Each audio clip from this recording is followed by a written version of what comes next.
This is our Audi sedan comparison video. Which one is the best Audi sedan? We have them all here for you in different versions, will be super interesting. Join us here for the Audi A8. We have it here as the A8L, the long version, of course the top luxury sedan.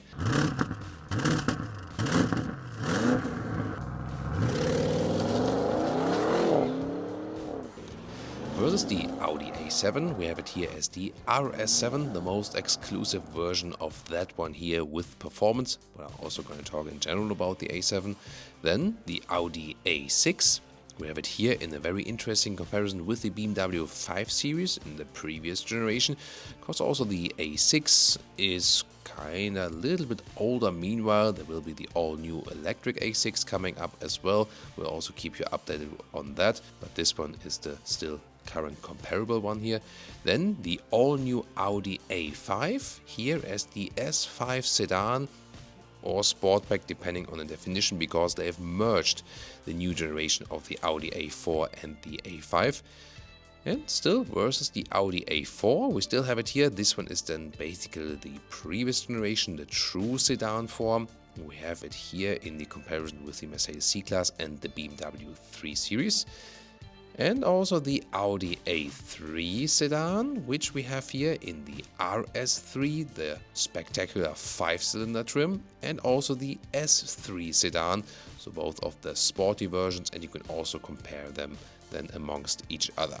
So which one would you pick later on? Tell me in the comments after you've watched all of these episodes, and which one would I take home? We will decide very soon. Let's now join each episode, every individual vehicle. Enjoy that together with me. Let's go.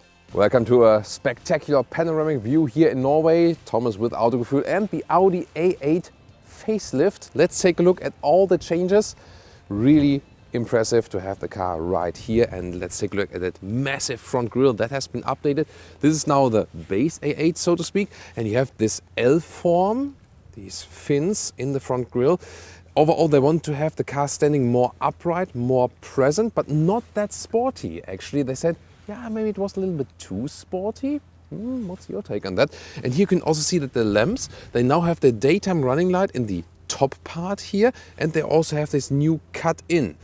However, if you want it sportier looking again, you can also go for the S-Line. This one then has a different front grille, has a more wider stance, also a black frame around, and you can top it up even with some black Audi rings and black mirror caps if you go for this dark package. Here, what we have here, however, is rather the more elegant design that again stresses the upright side of the vehicle, also with new accentuations right here.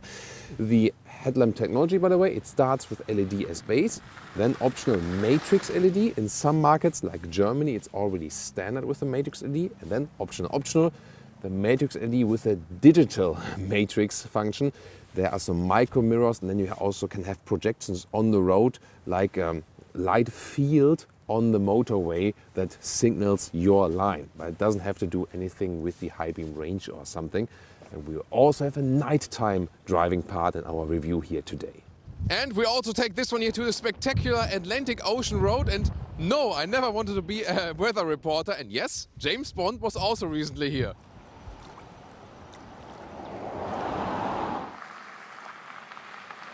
And the lighting features are really super spectacular. That's why I took some night shots for you. For example, with the turning indicators, both in the front and in the rear. And also a very interesting welcoming or goodbye light show. You get that one with the matrix LED special form then. And even more so if you have projections then when opening or closing the vehicle, depending on if it's a wall or maybe it's on the ground. And you can even pick different schemes for that. One of my favorite features are these small Audi rings in here, and even more so better visible at night, that they're really also illuminated. The A8 features a standard air suspension, also some special features. For example, like this, you see that the car is pumped up. They can easier have an access into it without crouching down. Yeah, it's a comfort function. And when I close the door, you can see that the car automatically raises down again.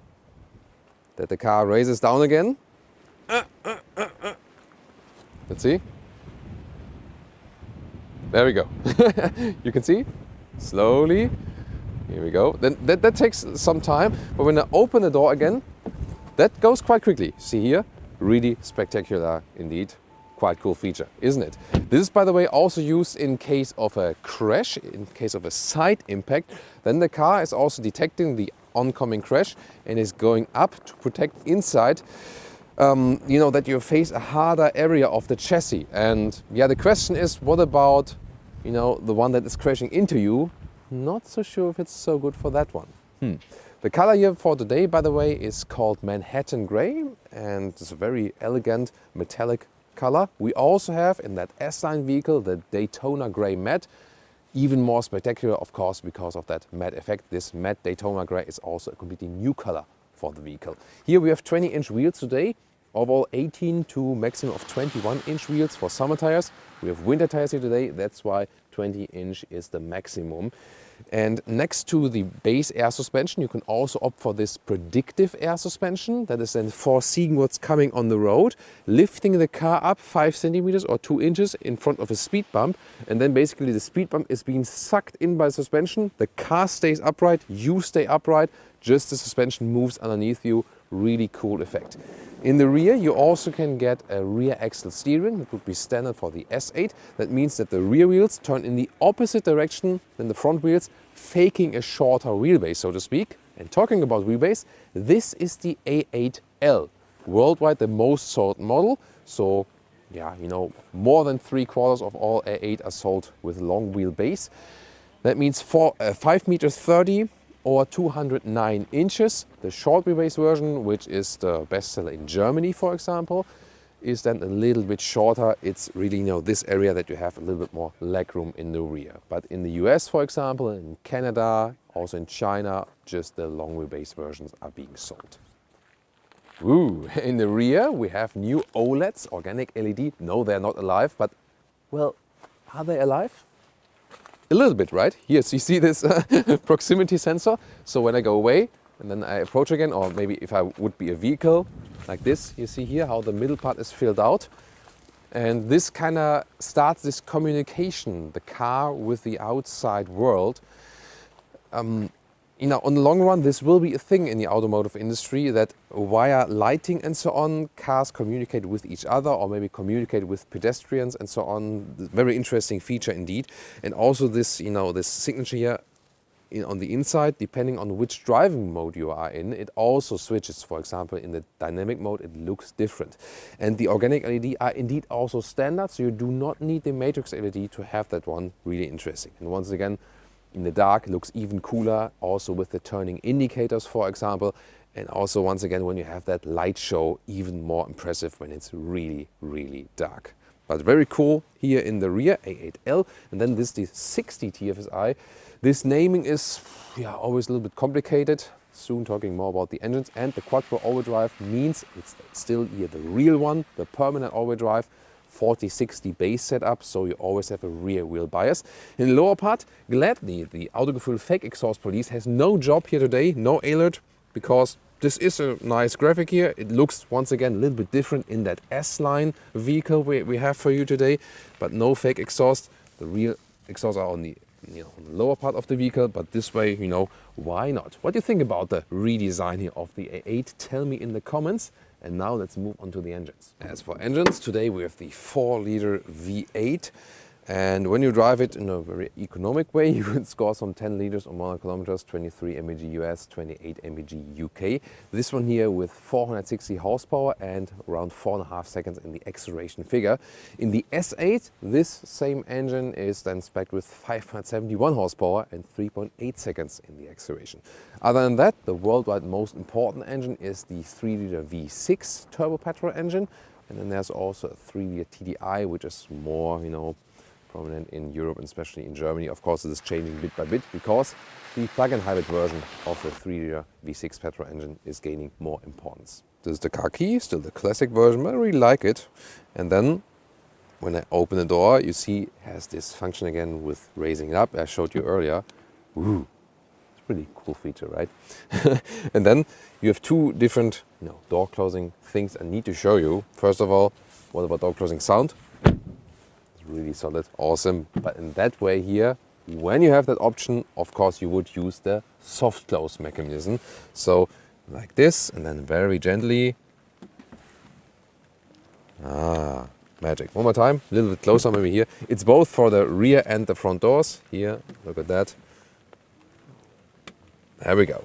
And then the interior itself, you can see here, nice Alcantara inserts. They are also new. And then you have here a matte wood insert. I would definitely pick this one here. Feels really nicely and looks also very warm and cozy. For small bottles, there's some space here in the inside of the doors. And then that steering wheel here with these gaps right there. And they explicitly sticked here with the turning wheels on the steering wheel, also for the volume. They watched Autogefühl, read our comments, and they saw you do not like hashtag capacitive BS. So no capacitive buttons here for that A8 facelift. They really intentionally stick with that, and I think that's a great decision. Then the digital instruments, Audi Virtual Cockpit, here with the map mounted at the moment. Soon also more details to that. And then the seats, the different seats available. These are the most comfortable ones, actually from the seat form. There are sportier ones which have also more bolstering at the side. And yeah, see also with some perforation. Sadly, animal skin only. They did not bring any animal skin alternative here in that facelift. That's really a let-off.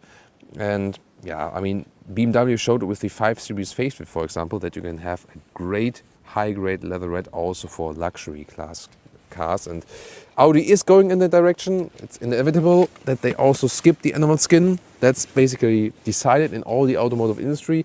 But here in this segment, they are actually late to the party indeed. However, the seat form is really comfortable, super relaxing. And here also a lot of headroom left with 1.86 or 6'1".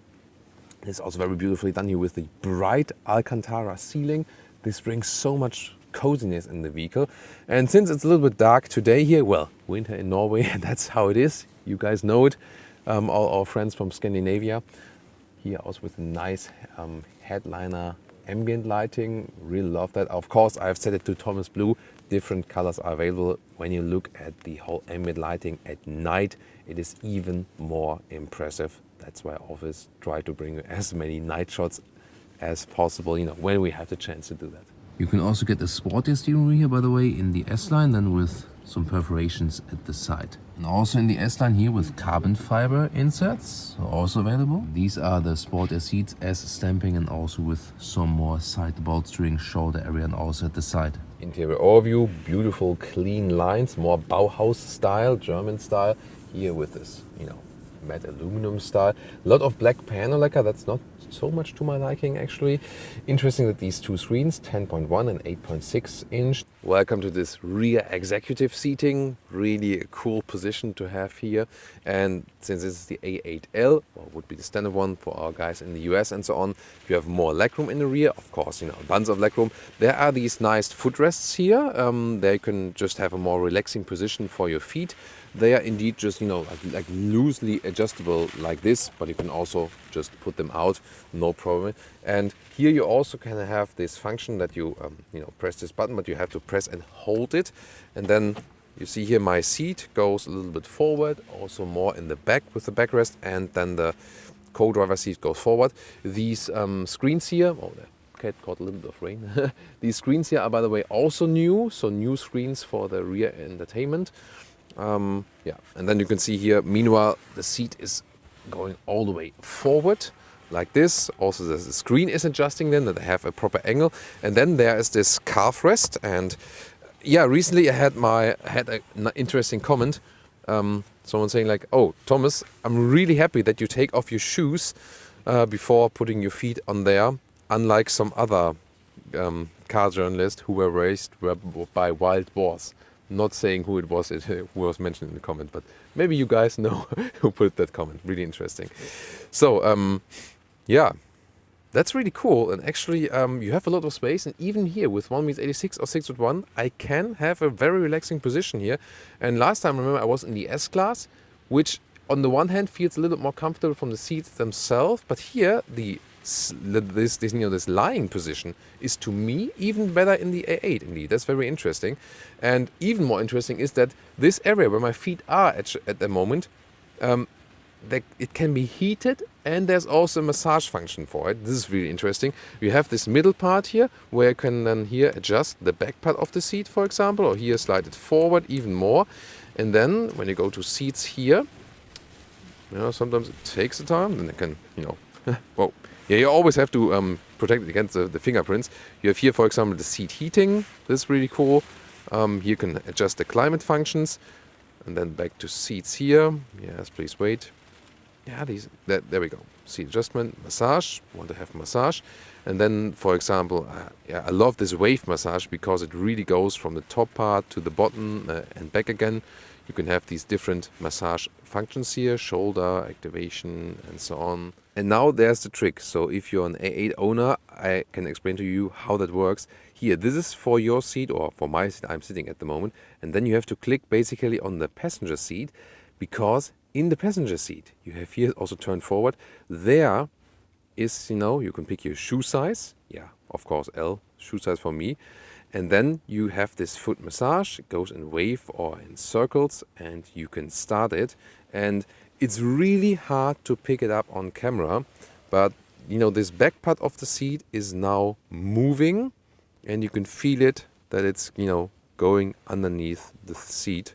So now I'm holding this microfiber towel in front of the seat, because that way you can better see how the back part of the seat is moving when you look at that brighter structure. So again, it's really hard to pick it up on camera, but maybe you can see that this microfiber towel is moving a little bit, because here that that back part of the seat now, here at the moment it's, you know, coming more towards this upper area, and then it's moving, for example, back here in this lower area, and this is now wider a little bit, and then here you can see it goes inward again, and so on. It's a really cool feature indeed, very exclusive.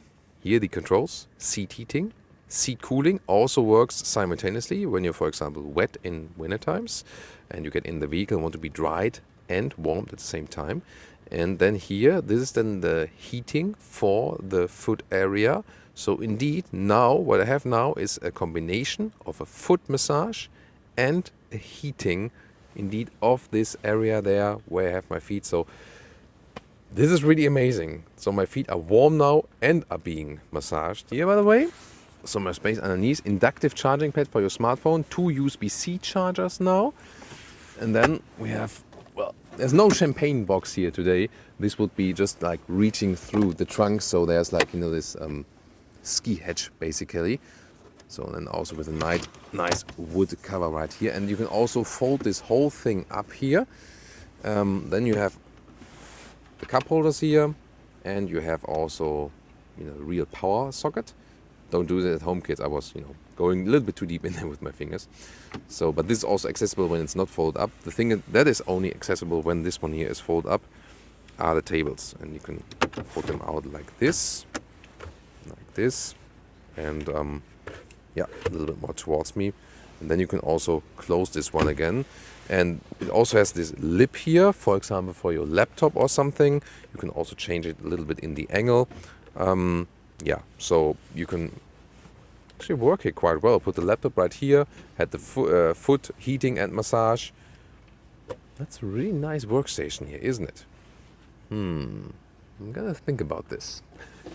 And by the way, if you move that seat back here in that normal position, it just looks cool when things are moving inside the vehicle. And this actually quite quickly, you know, comparing it to the S-Class, this one goes way faster, I have the impression.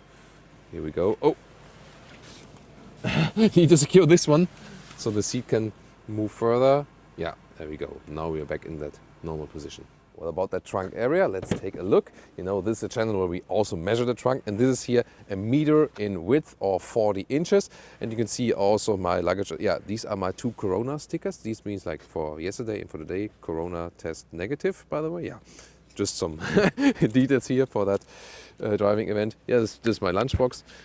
Yeah, and then the length is 1.20 meters or some, you know, like, yeah, that's 1.20 meters or some 46 inches. And you can see here I also have this ski hatch here. And yeah, has anyone tested that actually? Not sure.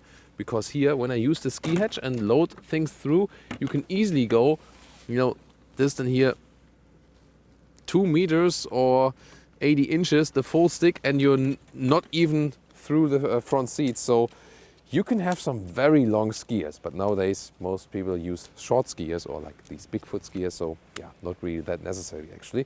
So you can see very, very usable. And here the height, this is maybe also crucial, is about 50 centimeters or 20 inches.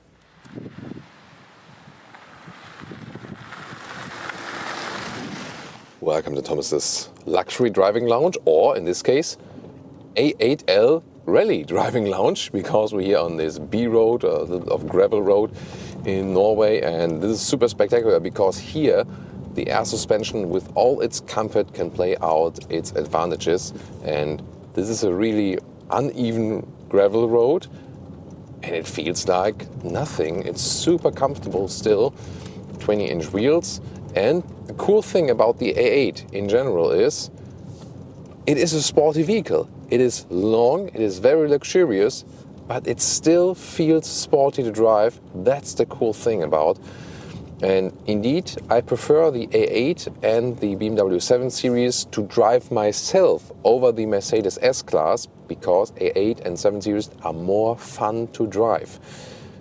The S-Class has this more like this ship-alike, very soft air suspension setup. And here I think they really have found a great compromise. It does deliver you a great comfort, but it does deliver you sporty driving fun at the same time. Again, if you more want this more heavy, soft feeling, then the S-Class is something more for you. And what about when I put it in dynamic mode? And you remember 4.5 seconds is the acceleration figure here for this 4-liter V8. And now I accelerate out of this corner at this wet ground. We have the all-wheel drive, rear-wheel bias, 40-60 fashion. What will the car do? Let's see. Wow. Holy mo... Wow. I mean, great power definitely. The thing is really, wow. I mean, you could really feel that super traction. I mean, it's very slippery here on this asphalt. But then with the all-wheel drive, 460 horsepower, so much power at the same time, no wheel span at all, and you could see the steering wheel was perfectly stable and it was really flooring it out. So this is really the thing about this classic all-wheel drive. It can bring the power to the ground so well. And of course, this then, you might not hammer the throttle all the way through when it's like snowy or icy or something. Just be gentle with the throttle, but it shows how well it also performs on slippery surfaces.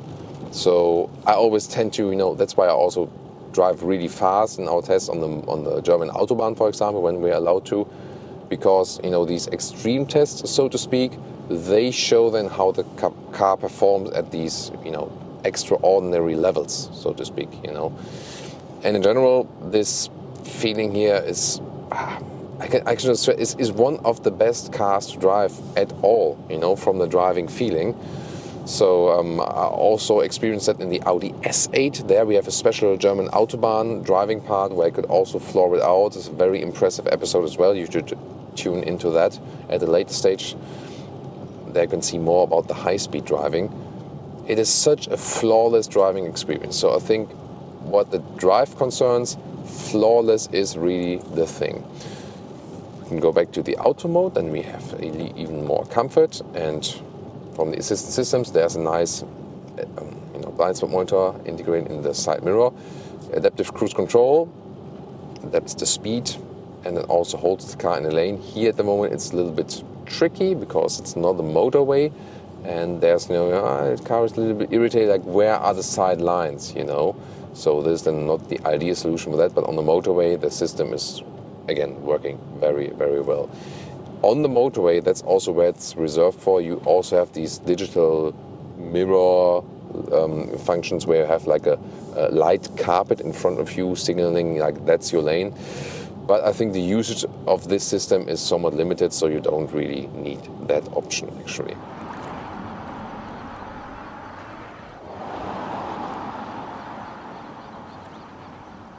And now we're driving one of the most scenic roads in the world, the Atlantis Vein, the Atlantic Ocean Road or Atlantic Highway, up here at the Norwegian Atlantic coast. And today is really harsh weather, a lot of wind, and even more spectacular, Yeah, oh, and thanks to my cameraman today, it's really tough when filming in this weather on the outside. Wow, and I mean, a lot of small bridges here. It's not too long, this road overall, but here when it's so harsh and windy on the outside and the salt water is going all over the road in some places, this can really happen here.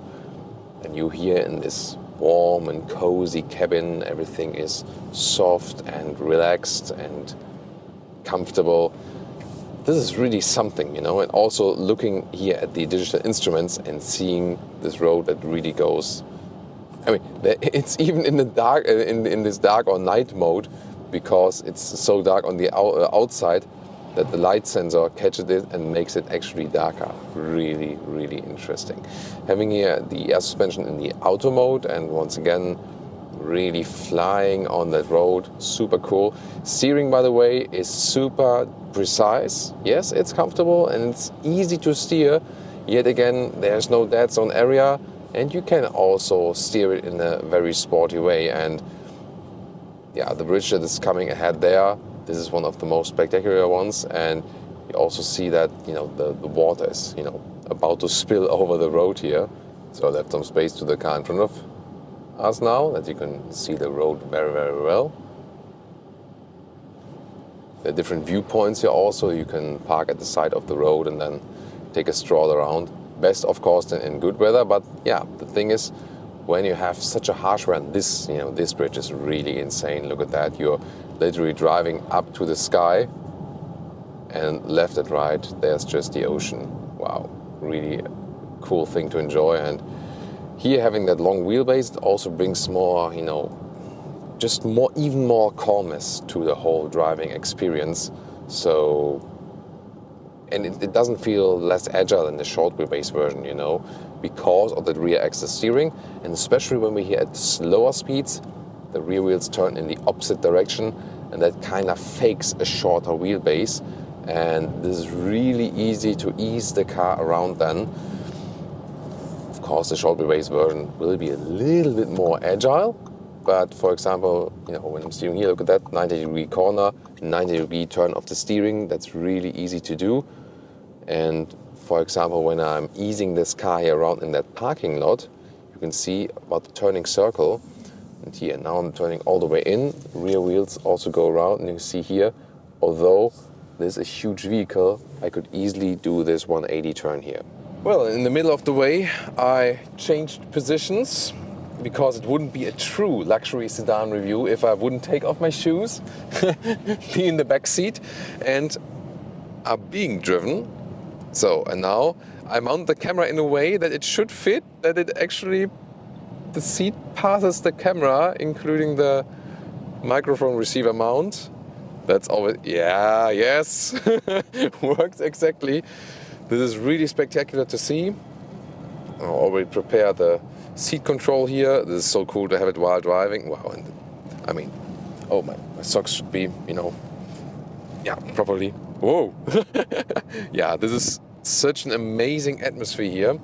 And now I also put on the seat massage once again. Yes, my favorite wave massage, of course. And then, yeah, meanwhile I get some practice to pick the other seat in the front then big shoe size, wave massage also for my feet. Yeah, massage for my feet is starting, and then I also want to have the feet heating. And sometimes it's a little bit hard to find. There it is. There it is. So now seat heating and feet heating. That's cool, right? And I think I could drive like this all day probably.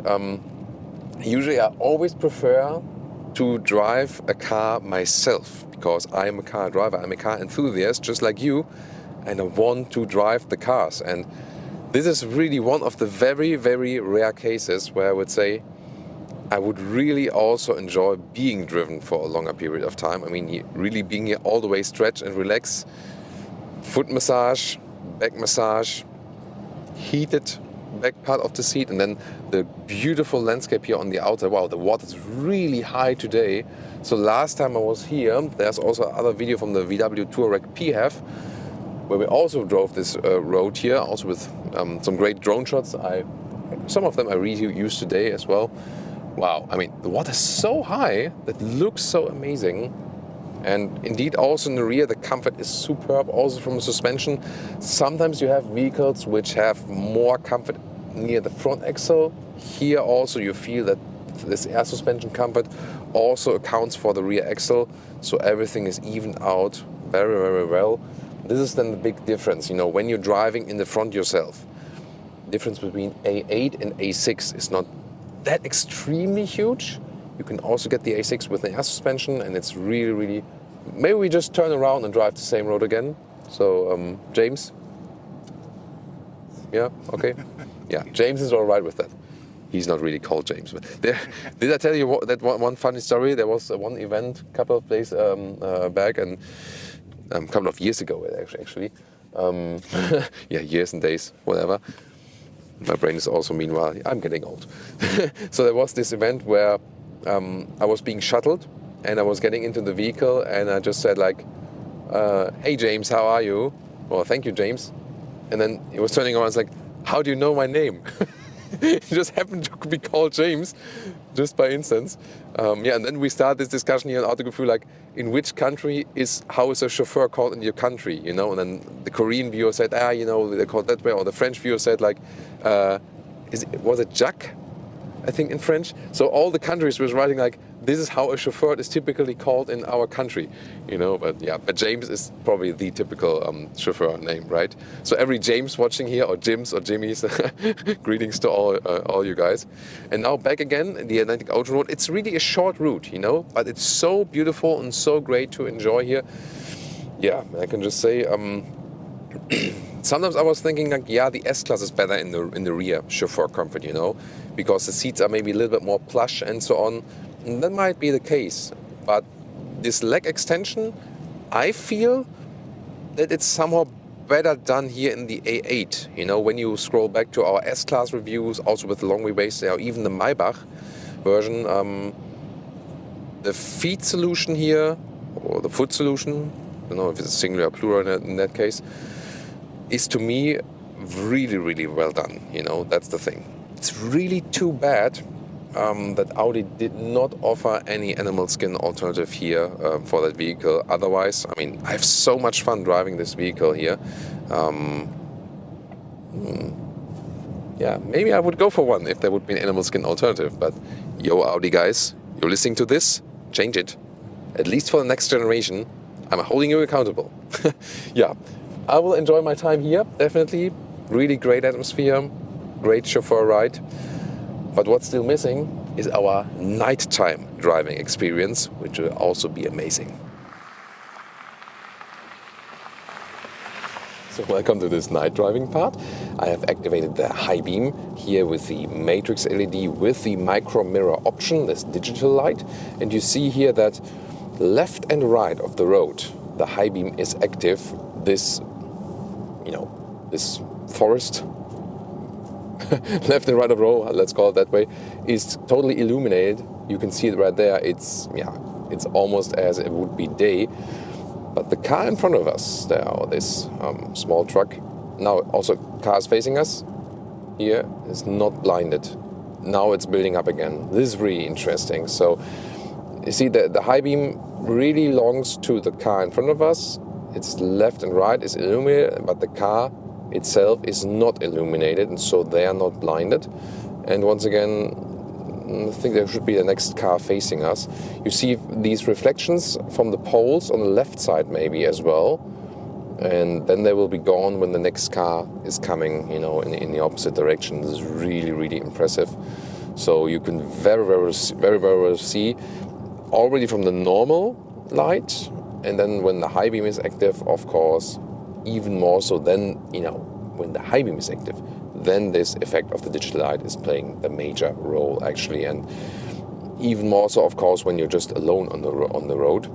And then you also have this night driving assistant. I can activate it here in the digital instruments. And when there would be, for example, also, you know, animals or people running across the street, there would be an additional warning, and I can also see them a little bit better there. there, you've maybe seen it now. The light was, dimmed, and then it was built up again at the left side.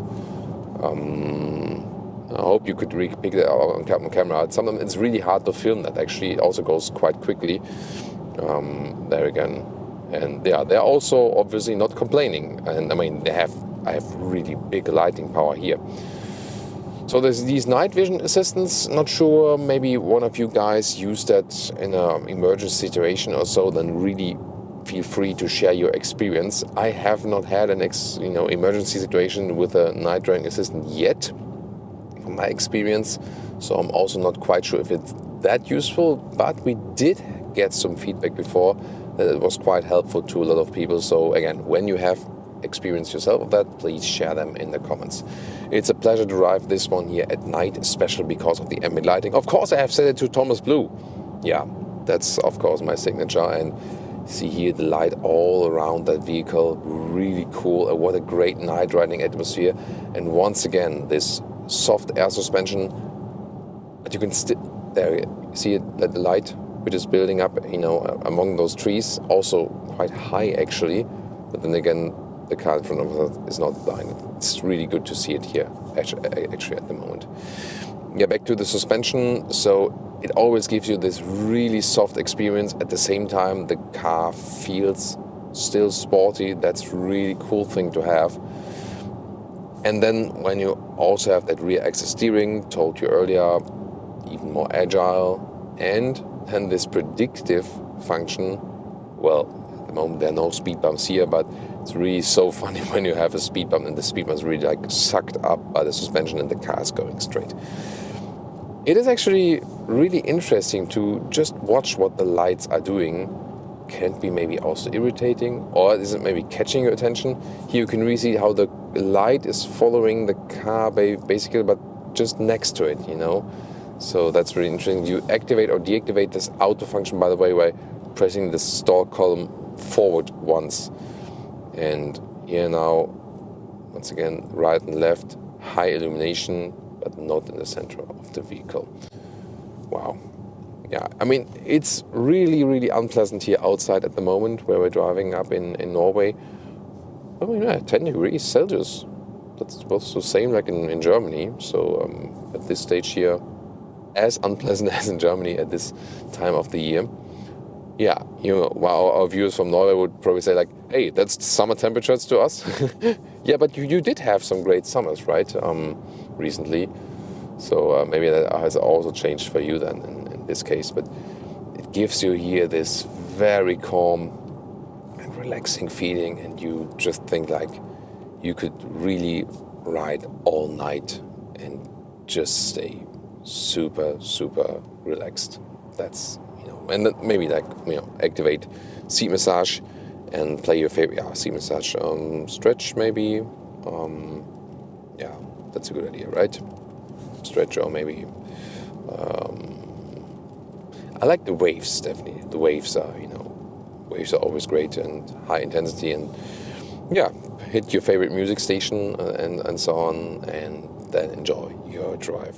Here you can see the difference, by the way, when there's no one in front of us. You see that here? High beam versus no high beam. Whoa. Yeah, pretty impressive indeed. Here one more time. Whoa. That really lights up the whole environment here. Wow. Look at that. Here again, the difference. See nothing. See everything. Oh, that small build-up. Let's see it once again. There we go. See that build-up here? Well, wipers once again. A little bit off-road experience here as well. Here. There we go. Whoa. That build-up is really a great show, and wow. Yeah, I mean, these headlamps are super expensive indeed. If you have the micro mirror option or not, that is not the most crucial thing. The high beam will be just the same, the micro mirror just for extensive function.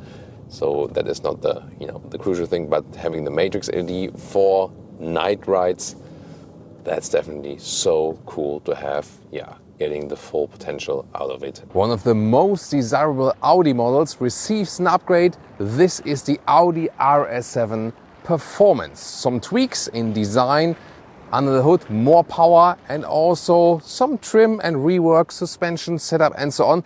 We'll tell you all about it with Thomas and Autogefühl in 4K, full screen, full length. Let's go here with the really impressive front, already a little bit wider.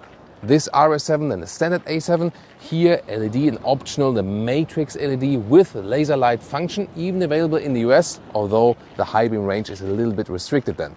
This beautiful color is called Nardo Grey, a very popular Audi color indeed, and it fits very well to the RS7. But we also have a Ascari Blue matte vehicle for you here today. Just as a contrast, that also looks pretty impressive, doesn't it? Audi rings in the front, either the classic styling, or you can also get blacked out ones if you want a more sinister look. Turning indicators in the front, already with the cascading effect, and wow, look at this segmented view. That looks amazing.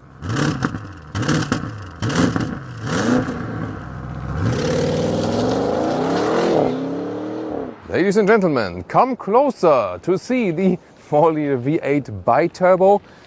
Really a beast of an engine. Now at 630 horsepower, so 30 horsepower increase, and also at 850 Newton meters of torque. It's actually now a little bit quicker in the acceleration. Soon more to that. Already visually looks quite impressive, doesn't it? 8-speed automatic converter gearbox. Around 5 meters or 197 inches in length, actually a little bit longer than a standard A7 because of the spoiler overhang. It starts with 21-inch wheels. These are the optional 22-inch wheels. These are the normal brakes, but they're already bigger in dimension. Option, you can also get the carbon ceramic. Also have it once again here with the matte Ascari Blue vehicle for you. And that one also has the matte gray mirror caps, but you can also go for this black package and have black mirror caps, or in carbon fiber, that would also be possible. The side profile already really beautiful here with the A7, or in this case the RS7. They've worked on the center differential of the quattro all-wheel drive. It's a standard classic quattro all-wheel drive, 40-60 standard distribution. And in most markets, the rear axis steering is already standard. They also worked on the suspension setup. You have two choices: air suspension, which is already a little bit lower, and also the DRC. Then you have 3 fixed settings for the suspension. Overall a stiffer ride. It's up to you which one you go for. Can we take 5 seconds and just enjoy the 3/4 rear perspective of this car together? Beautiful, isn't it? I love this view. It's my favorite one of the A7 in general. And here once again with the RS7, you can see the wider wheel arches, both front and the rear. It's also the same here, of course, for the performance model. This one is equipped with the optional sports exhaust. You can see when you have this black tip around, inside then a split, and here then the black contrast to the Nardo Grey color. The light strip goes all the way through, pretty cool. I like it, by the way, definitely with the bright Audi rings and not with the dark ones. Acceleration figure now at 3.4 seconds. Before it was 3.6 seconds to 1 kilometers an hour or 62 miles an hour. So a little bit quicker indeed. And the top speed is 280 kilometers an hour, or optional 305 kilometers an hour. That's 190 miles an hour with the optional dynamic package plus. Yeah, but even in Germany, hardly ever you will reach that speed. And turning indicators, cascading style, looks pretty fancy, doesn't it? RS badge on the key fob. Pretty cool, isn't it? I like that key fob really. And this is here one of the rare cases where we have frameless doors, this coupe style, but at the same time a cool door closing sound. And this is something that hardly anyone achieves. However, you can also use here the optional soft close function. Then instead of the doors, with the RS7 Performance, we have a lot of microfiber use here from the Dynamica company. In this case, here. That's actually pretty cool. And I like it also how the clicking sounds are here at the inside window door levers. This is still the classic approach and not too much #capacitive BS. Then the interior, we have here the red RS design package. There's, for example, also a blue one available. You can pick it according to your liking. And I like especially the steering wheel here with the microfiber. Seats in Germany, for example, we could also get microfiber on the inside of the sport seats here. In the US, only the animal skin is available, sadly. These seats give good support. However, you could also basically downgrade to the comfort seat. Then you have a little bit more open space. That would also be possible. Then with 189 or 602, still a lot of headroom left. This one here, closed roof, and all the way also with a nice microfiber. This interior cockpit overview to me shows how you can combine the new world with the classic good user interface here. Apple CarPlay, Android Auto, wireless or wired, touchscreen, lower part, touchscreen also for the AC. However, for a touch solution, relatively easy to control. And then manual volume jog right here. On the steering wheel also real buttons. So it is a mix, and that's fine with me. On the dashboard, a beautiful microfiber use. I really like it. However, as an alternative, you can also get this carbon fiber like mesh, blue contrast with the blue design package. Steering wheel with the microfiber, really best grip. And here with this dent on each side, actually better grip than for the hand in this position. And these shifting pedals, really high class. And not to forget the small head-up display. Instruments can be classic like this, or RS performance gauges, or the RS runway. And then you have a drag style. And important that you can always configure your RS button. And here RS1, RS2, you pick your individual settings, and they are then activated when you hit the hotkey. Here for RS1, then or for RS2, maybe make that one the sportiest or something. The infotainment system has these really large tiles, so easy to control actually. And I always deactivate the haptic feedback, so I can just click it like I do on a smartphone. And the other alternative would be that you really have to click and hammer it, but I like it in the easy, normal way. Microfiber on the rear shifting lever, cup holders next to it, just too much black piano lacquer, I think. Then here the microfiber armrest. This is properly fixed when you put it front and back. With the Cayenne recently in the EU version, we had a problem that it automatically goes forward. And then when we open it, more space, and now 2 USB-C chargers. Rear seating, yeah, we know there's not too much space considering the size of the vehicle. By the way, here, this is the way the window goes down in the rear maximum. Of course, we can put that high like that. And let me just take a seat. Behind the seat as I would be driving as a tall driver. It does fit with 4 tall adults, but that's about it actually. And also headroom, even though it doesn't look like it, I can also sit here in the rear. It works. What I love about the RS7 is that it has this fluent, beautiful form. At the same time, it is as versatile as an estate because you have this fastback opening, really wide, very well accessible, 115 in meters or 45 inches in the length, and you can have 1/3, 2/3 fold, but you can also just fold the middle part here, and you have a vast trunk area. And then there's this covering part of the trunk. You can release it here and then pull it. That way you could look through, or maybe when you want to transport something even bulkier. But overall I think it's a good idea to cover that one, that even when you close the whole fastback hatch. So you can see when this one goes down, it goes here and then covers everything. And this counterpart you could also take out completely, like here. Whoa! The So this was the evil part, because you can secure it like this, but then it's not like really properly closed. The key is to really push it in there and then turn it around. Now it's properly safe. Launch control.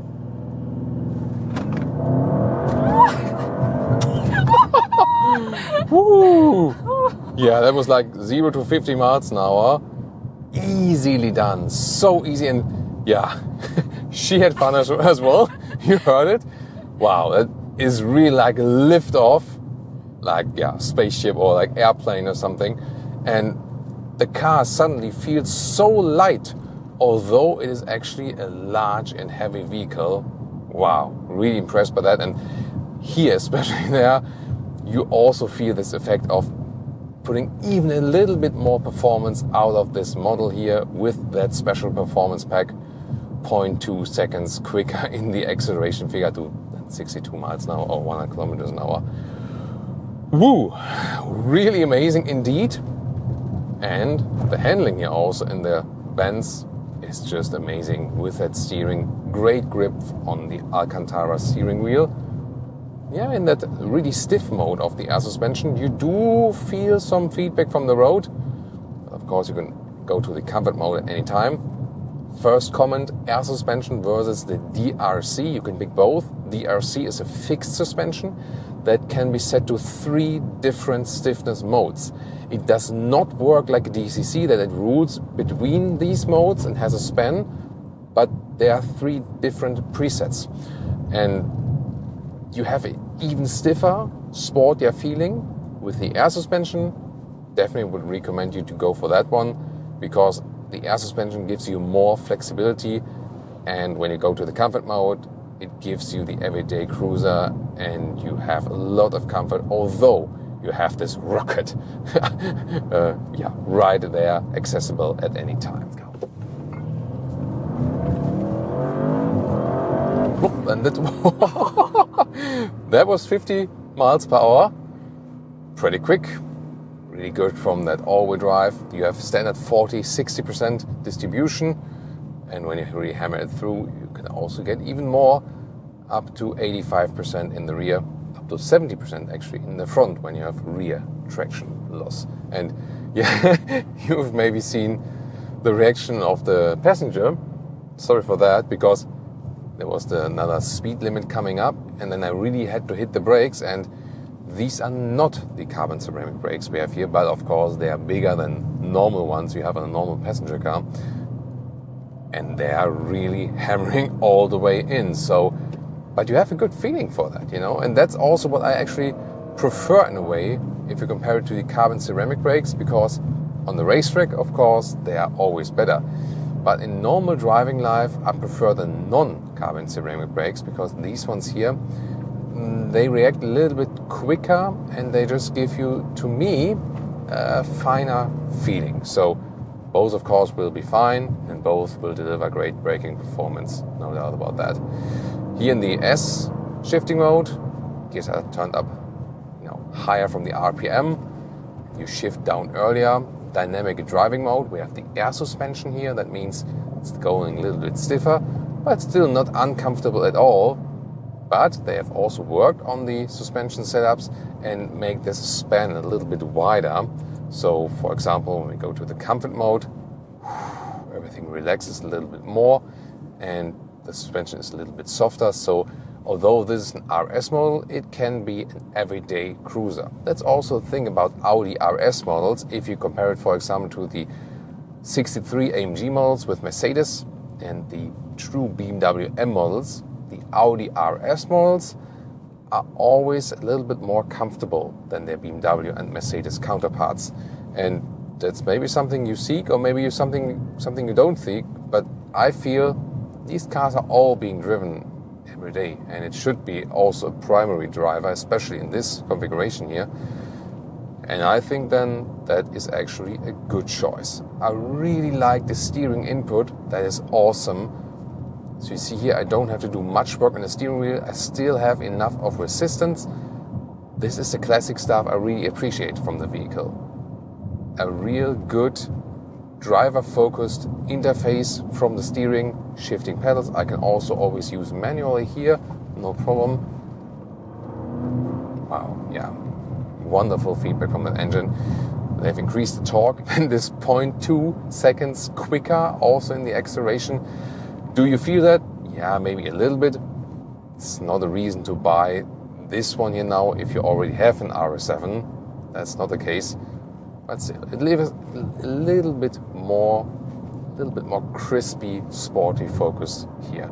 So they've done a lot of setup work here, and definitely think it pays off. But to me, the best thing is still that it combines basically racing and sportiness. And this nice steering here, you can use it for both. You see, it is really precise. It always does what you want to do. And although this is a large and kind of heavy vehicle, it always invites you to do some more slalom driving. And yeah, that just feels beautiful. Very noticeable, by the way, how you note, how you hear, how you perceive the engine. So what they've done here is saving 8 kilograms, or around 16 pounds of weight, by giving away the insulation to the engine. That means you hear the engine more in this vehicle. In the comfort mode, it's relatively silent. But as soon as you go to the dynamic mode, for example, then for example also shift down. Wow, it almost feels the car would be lifting off the road like a spaceship. And even more so, of course, in the RS driving modes, where you can put it even sportier, and you just hear so much more from that engine. So it is, yeah, you lose a little bit of noise insulation comfort, but you buy an RS model actually to achieve that, so to hear more from that engine. And that's also something they've done here with this new performance model iteration. Here the drag strip mode is also available in the RS driving mode, and wow, there's such an instant reaction when you hit the throttle. Great. And at the same time, when you go back to the comfort mode, you go from beast to everyday comfortable cruiser. That's the cool thing. So the overall handling and feeling of this car is superb. You feel that it is a very evolved vehicle. It is due to the end of its life cycle very soon, yes, but sometimes this is exactly a reason to go for the vehicle, to get it when it's really finally developed. One more acceleration in the RS mode.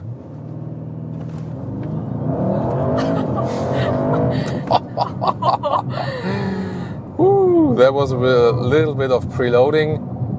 Whew, that is defo liftoff.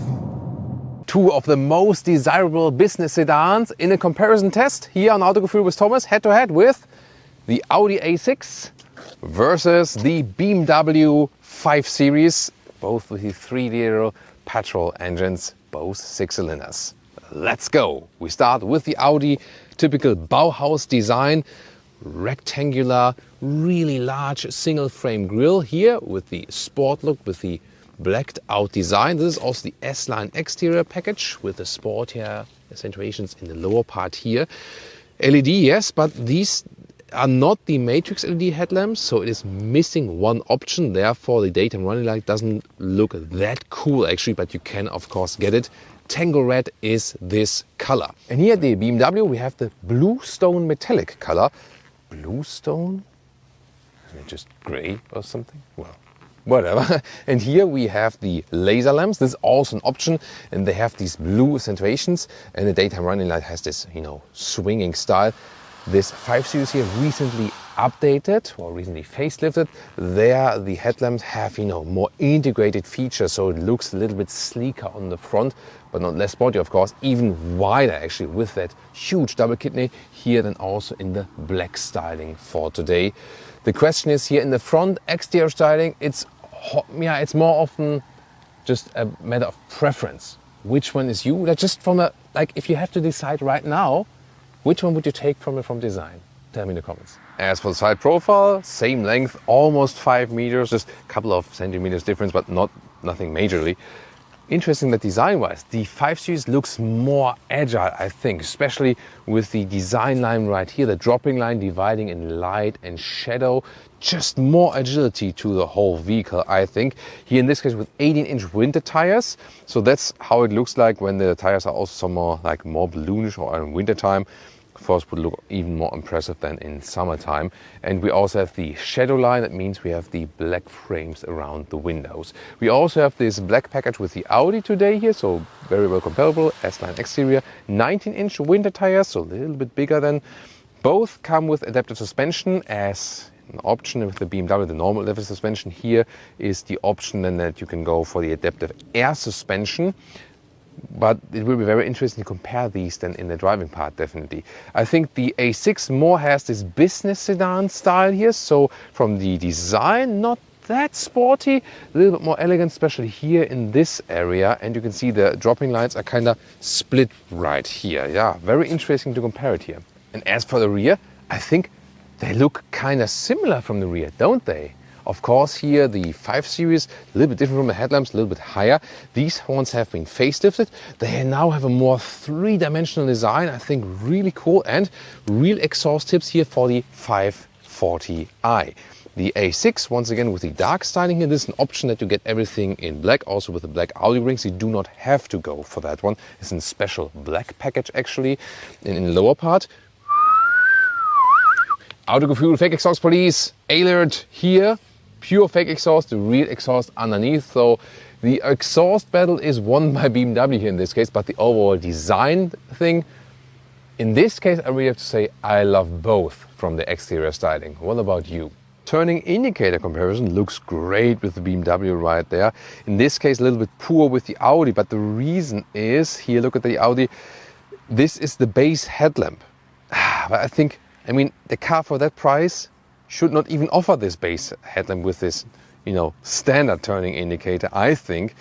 In the Matrix LED option, where it looks really amazing and you have the more elaborated indicator, then maybe it even looks cooler. But here in this case, we have the high-spec headlamp with the BMW and the low-spec headlamp with the Audi. That's then the case here, where for this reason it loses this small element. And the same accounts also in the rear, but if you would have the higher spec Audi, then you would have the cascading turning indicators. And they look actually better than the BMWs, but this is also a very nice solution here. Very slim, right? Key fob comparison, both nice and works well in the pocket. I think here with that ring is a little bit less practical with the BMW. That makes the key bulky, so I would remove that ring here. The Audi looks a little bit more premium at first, but maybe it might collect more scratches and fingerprints. This one here with the matte design with the BMW, but I like both actually. And we start with the interior with the Audi with a door closing sound. Oh, lovely, look at that. Oh, hear that. Wow, one of the best door closing sounds. That's awesome. The only thing is that they don't close that, you see that? They don't close easily. So I think because the insulation here is so well done and here that you really, see that doesn't work, you really have to hammer them that they properly close, but then the closing sound is awesome indeed. And also the build quality on the inside here looks really nice. Clicking sound here for the window levers as well. That's a lovely thing to have. And then this interior, S-line interior as well, perforation on the steering wheel, for example. That looks really fancy. And then they basically repeat this design from the front grille on the steering wheel. I love this design detail. Then sporty S seats here. Seating materials is depending on the market. On the US market, you can go only animal skin. And on the UK and German market, you can also get, for example, microfiber on the inside. It's a mix, but they always contain animal material here with the Audi A6. So that's not that progressive. The seat ergonomics, however, are really good. So like the base form from the seat. And it will be a little bit more breathable for the Dynamica microfiber variants we can get in the UK and in Germany. You feel like in a typical sedan. At the same time, it's not too low and not uncomfortable at all. Super comfortable ergonomics. And here steering wheel with a very smooth process. This is a manual version here, but you can easily live with that. And what I love is direct input here. Volume at the steering wheel. Muting it to click it, for example. Left side you control the digital instruments and everything resonates very well. Clicking sounds. It still has then some kind of analog interface, although we have screens here. But important functions on the steering wheel can still be clicked and not this hashtag capacitive BS we see so often nowadays in the car industry. Headroom with 189 or 6'2", no problem, a lot of headroom. With both vehicles you can choose a panoramic roof. These two vehicles we have here today do not have it. They have a lot of other options, and at the end of the day I'll also tell the price differences will also be very interesting, I can promise. Interior overview, super clean with the Audi. Here the steering wheel, once again with its great buttons. Wow, what a clean design, I love that. Then we have the two screens here, both touch screens. Here the car internal GPS is usable, and the menu structure, it's all wire touch, no turning knob, but the menu structure is actually overall quite simple. For example, here you can access all the car features and so on. Digital instruments in the Audi, they look really fancy. You can change the view, have this one bigger, for example. You can also have the GPS map in the middle part, but only the car internal GPS though. And also the Audi offers a head-up display. They're also quite equal each. nice big shifting lever still here.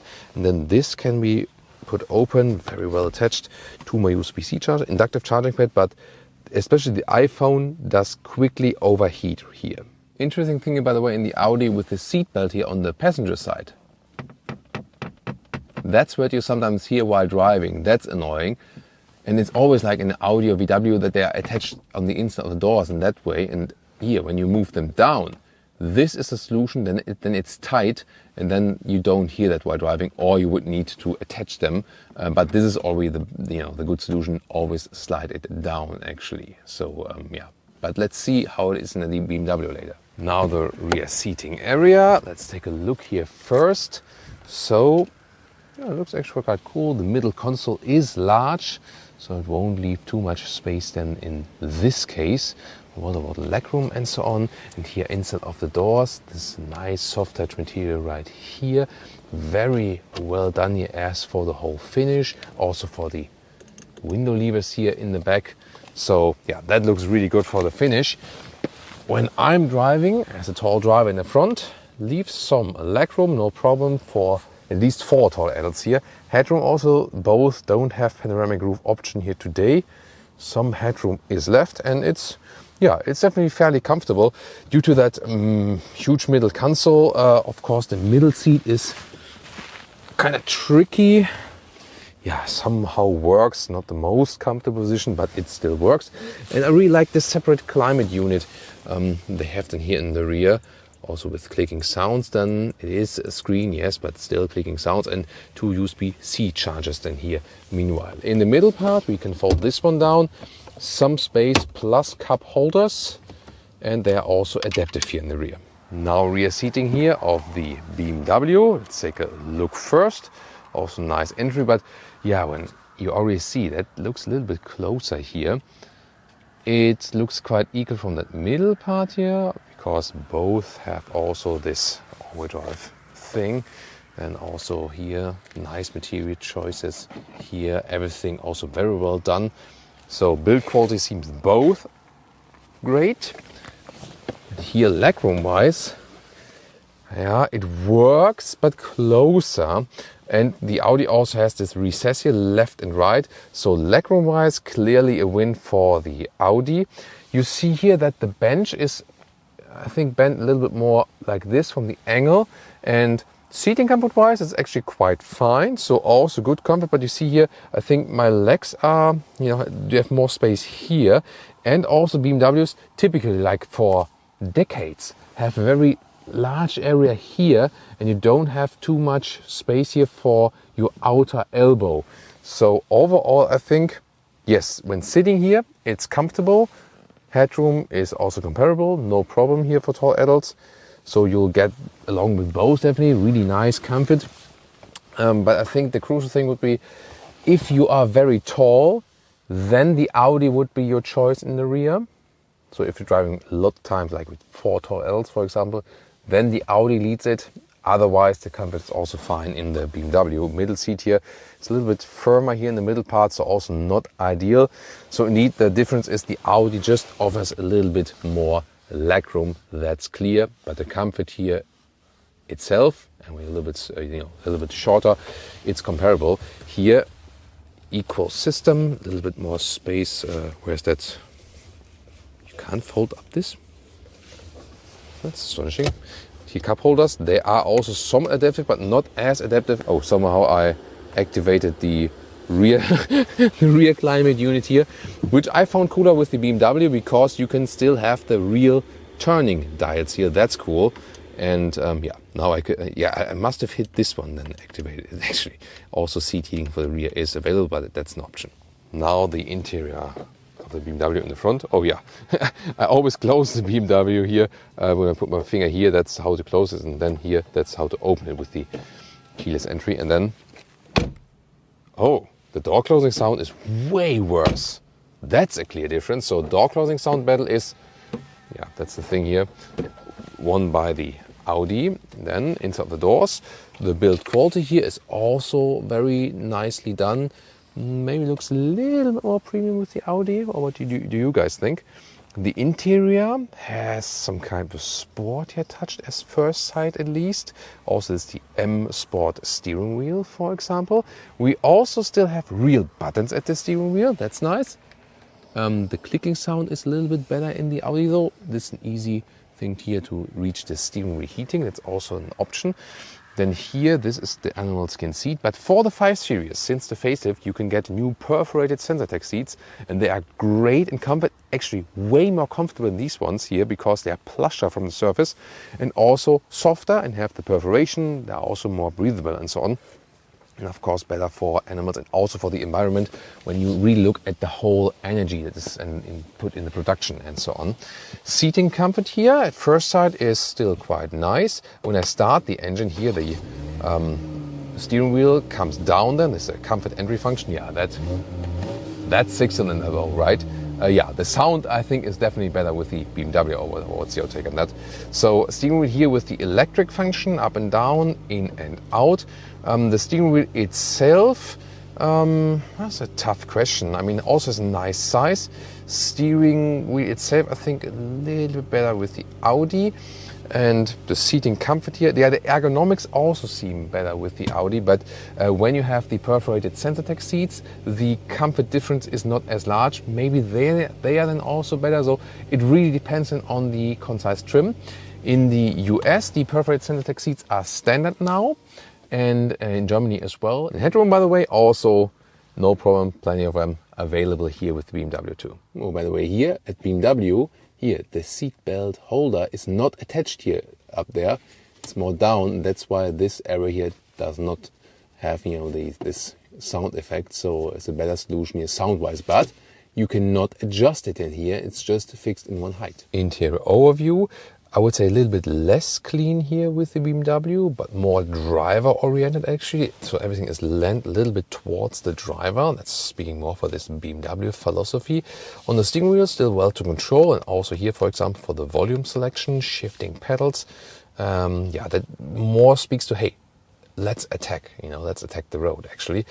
Still a lot of manual buttons, for example here for the volume control, and also that's what I really love here, still the manual climate unit. This is a screen in here, but to control the temperature here is the real control, so that's easy and straightforward, so I really like that indeed.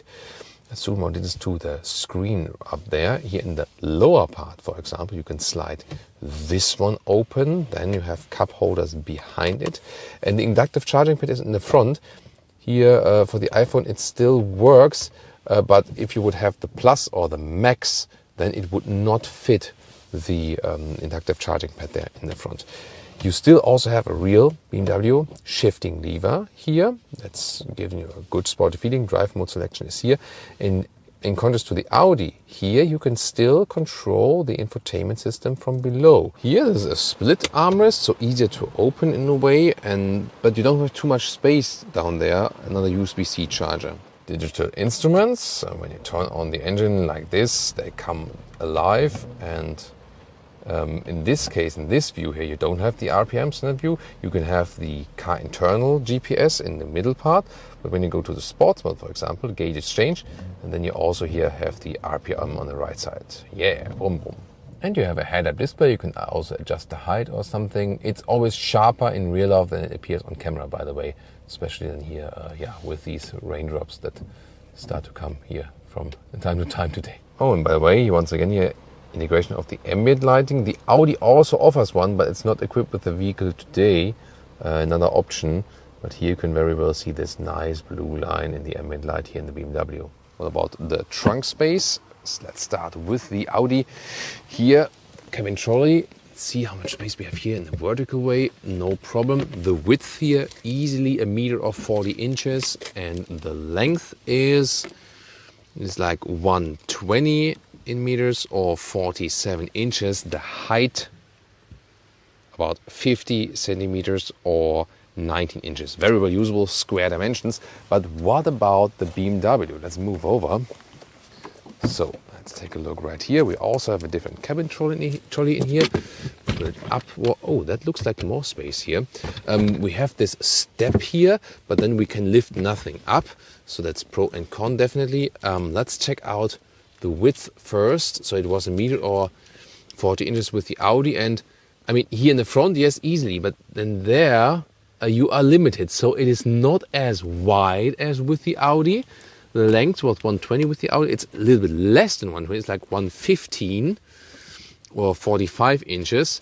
The only thing is here in the height, it's 54 centimeters or 21 inches. So here with the 5 Series, not as wide, especially in this area. A little bit shorter, but a little bit higher. Not sure if the height would be the crucial thing. Maybe in most cases width is more a crucial thing. So I think here probably one with the Audi. And you know, just forgot to show you that. We have this net here, and then you can also fold up this and have even more space underneath it. You can also fit a spare tire here. So I think then in this case, closely won by the Audi. Engines, I picked totally comparable ones. Both 3-liter 6-cylinder with around 340 horsepower, depends on the market and the unit, and both with the acceleration figure around 5 seconds. Well, but the BMW is the inline 6-cylinder. There you can see also in this visualization, they're in the row right there, just behind after each other. And this engine here is to me the best in the BMW lineup actually. You can get it with xDrive, with the overdrive or rear-wheel drive. The special thing about the BMW is also available as rear-wheel drive. And of course also with smaller engines, diesel, plug-in hybrid and so on and so on. And on the Audi side also petrol, plug-in hybrid, diesel. Here then with a V6 setup, you can also see it here in the visualization 3.3. And when you pick the Quattro overdrive here with the big engines, it is still rear-wheel bias. It's then 40% in the front, 60% in the rear of permanent all-wheel drive. Smaller Audi engines have the front-wheel bias. So in this case then, the engine would be better with the BMW, so to speak, when you have rear-wheel drive only, versus the smaller ones which have the Quattro all-wheel drive with front-wheel bias. Then you have a sportier setup than here. But which one sounds better?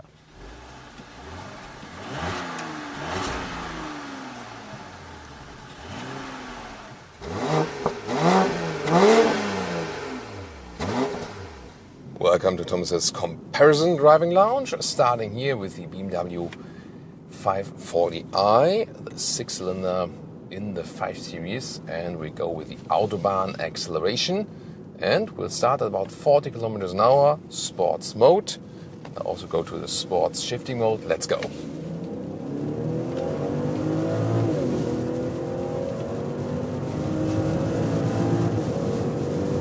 $150.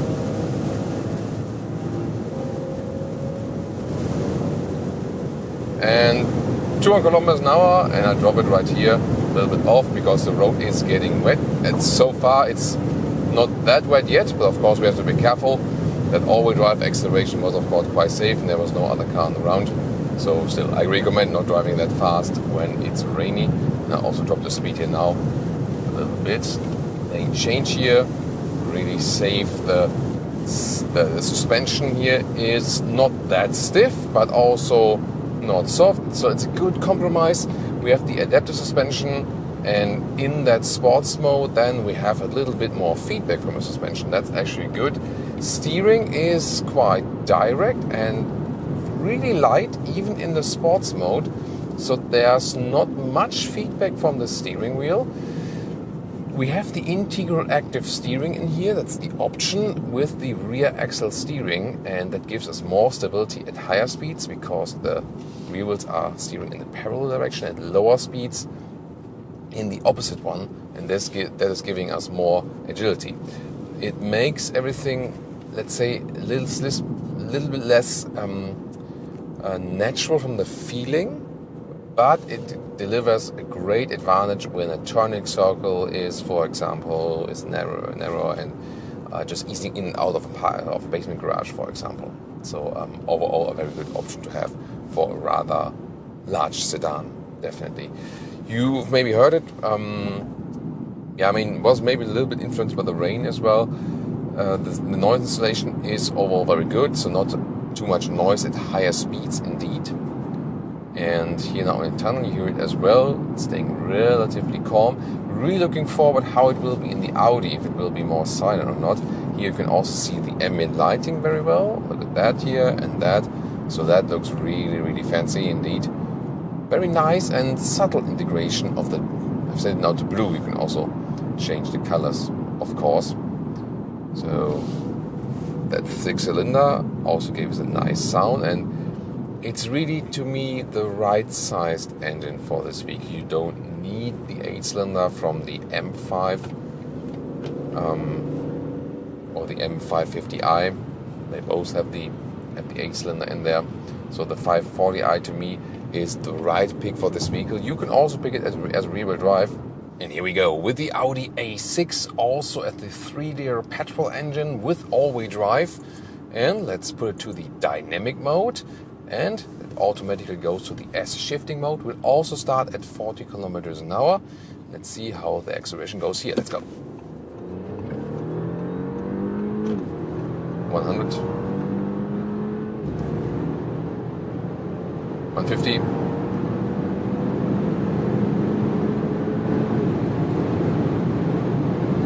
Plop, and that's 200 kilometers an hour. Now the road is dry, of course, but I could go with the acceleration with the BMW as well.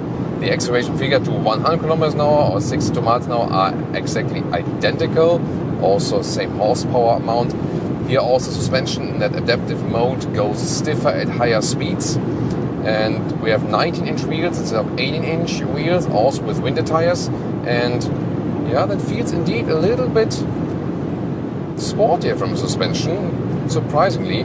Here we do have the adaptive air suspension that is built in this very test vehicle, and that also gives us a wide span between stiffer and not so stiff.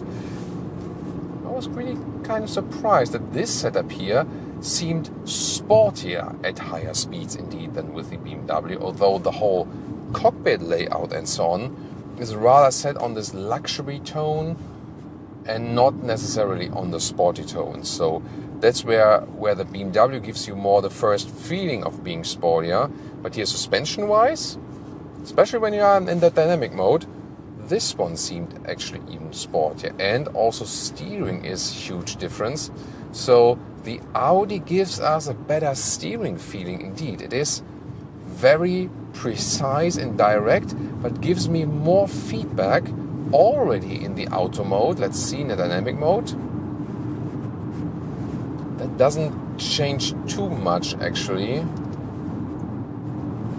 Yeah, a little bit, but not too much actually. So there the steering changes also with the BMW a little bit more probably, but still the big difference is the Audi has the more precise steering. It gives me more a feeling of what I am experiencing on the road. So, and I will also confirm that later on probably when we have the winding corners part. So the steering feel is definitely a point for the Audi. Suspension wise, I told you with the BMW, it's a great suspension. So suspension wise, both do a very good job. Yeah, I mean 18-inch winter tires for the BMW. It will be a little bit, wow, that's low standing blinding sun now. So with the BMW, with summer tires and bigger wheels, it will also be a little bit more equal. But yeah, both suspensions are doing a great job. Also, if you do not have air suspension here, but just go with the normal adaptive suspension here with the Audi, it would also be just fine. To me, really, the big difference is the steering feel, which this one is definitely won by Audi. And isn't there something going on there? I mean, when you think about a steering feel comparison, shouldn't the BMW win this? You know, like from the brand identity wise. So I think this, yeah, definitely. I'm addressing the BMW engineers. You have to win back the steering feeling game. So it can't be like the real thing for the company that Audi is winning this aspect in the comparison, right? Isn't it? But here, to me, the steering wheel is perfect. So Audi is nailing it with the steering feeling. At this moment, I think that Audi and Porsche, they together deliver you the best steering feeling in all vehicles. So still comfortable, but sporty, and you have a direct feeling of what you are experiencing on the road. And you will also see now this next traffic light in here, green now, and now there is exactly a 90-degree bend. And look what the steering is doing. So 90-degree bend, and here just a little bit more because there's this, that's tighter corner in the middle, but you almost have the copy of what's being done on the road. And I think that's a very, very good thing to have. It gives you orientation and it gives you so much control over the vehicle. The consumption figure here, by the way, kinda equal. You can also score the very same consumption figures. Also some 9 liters, more kilometers, 26 mpg US, 31 mpg UK. So both same engines, same equal, same horsepower output. One is V6, the other is R6. So different, like how the cylinders are oriented. That's meant by that. That isn't too big of a difference. That's why I picked these two vehicles for the comparison today, that you really can compare them. Now the interesting thing is with the all-wheel drive system. We're also experiencing when I'm accelerating out here at the traffic light. So I let this Vito there. There must be a motorcycle in that Vito. They put a Yamaha logo on the back of that Mercedes Vito. That's a fun thing, right? So, but maybe not the best thing for burglars, because when they know the Yamaha logo, it's like, oh, there must be some nice motorcycle inside. I'm gonna take a look at that.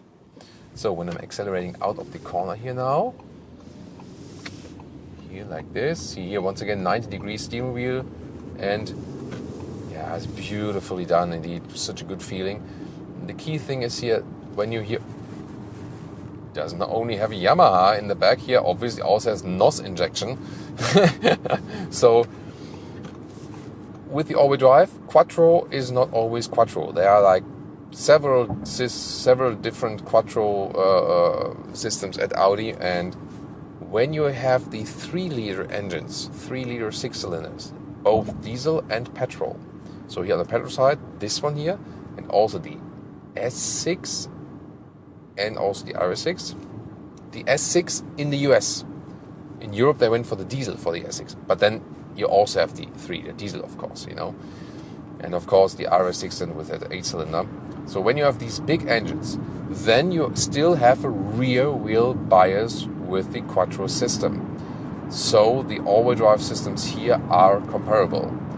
However, if you think a comparison of the lower entry versions, 5 Series versus A6, then the 5 Series would give us clearly a better agility driving out of the corners. Let's say you pick a 2-liter 4-cylinder, and then you make it with rear-wheel drive for the BMW, and you pick a 2-liter 4-cylinder for the Audi, and then you have the front-wheel biased Quattro all-wheel drive. And that's of course not that cool. So now from 100 kilometers an hour, and again another acceleration,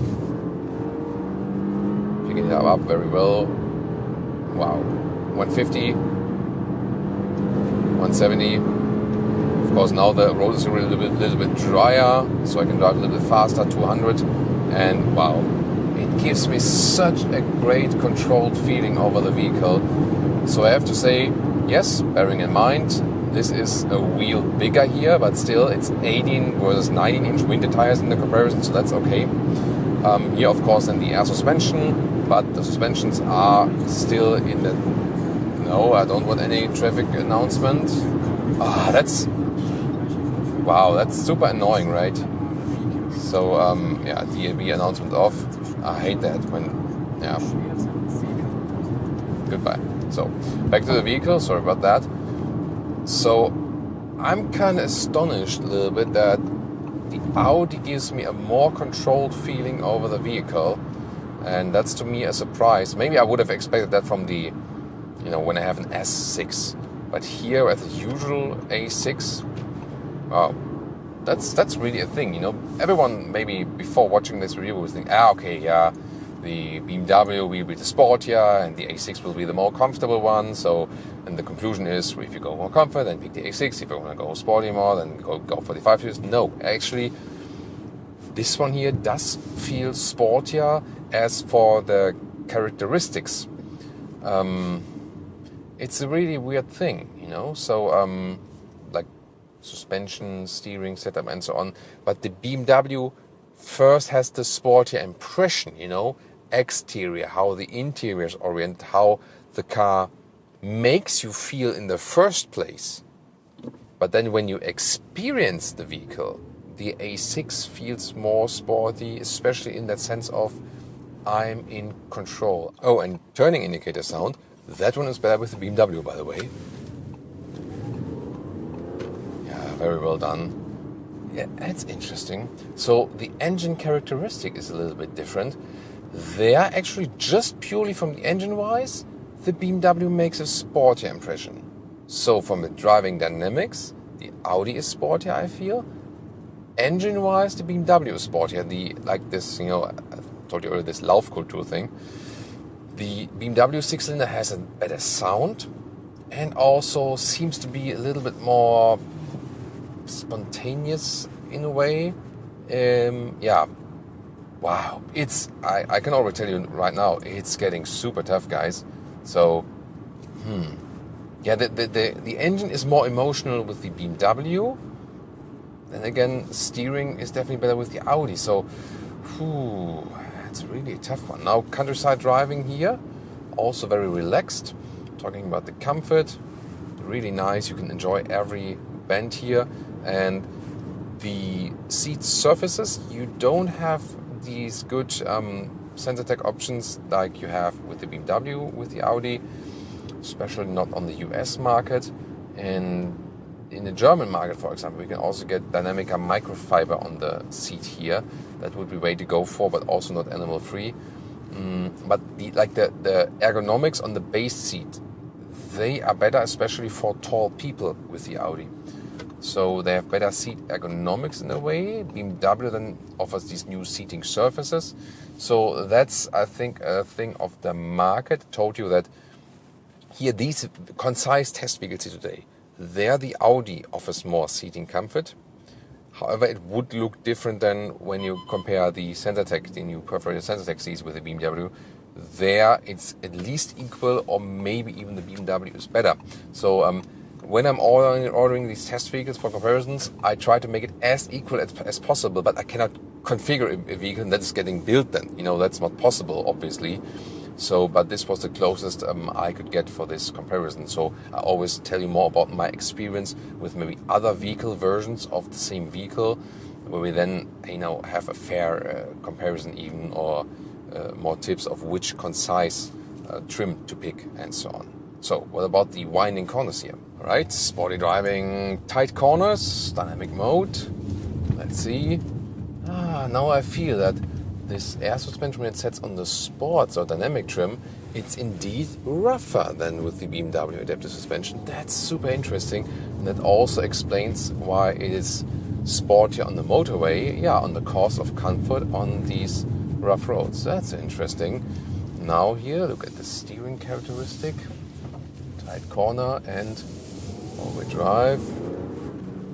Nice. Really very better to control. So much fun. Beautiful, really beautiful. And this is a very interesting comparison now. So once again here, steering feel, control of the vehicle, pro Audi. Engine power curve, I feel, is cooler and sportier with the BMW. Driving fun, great with both.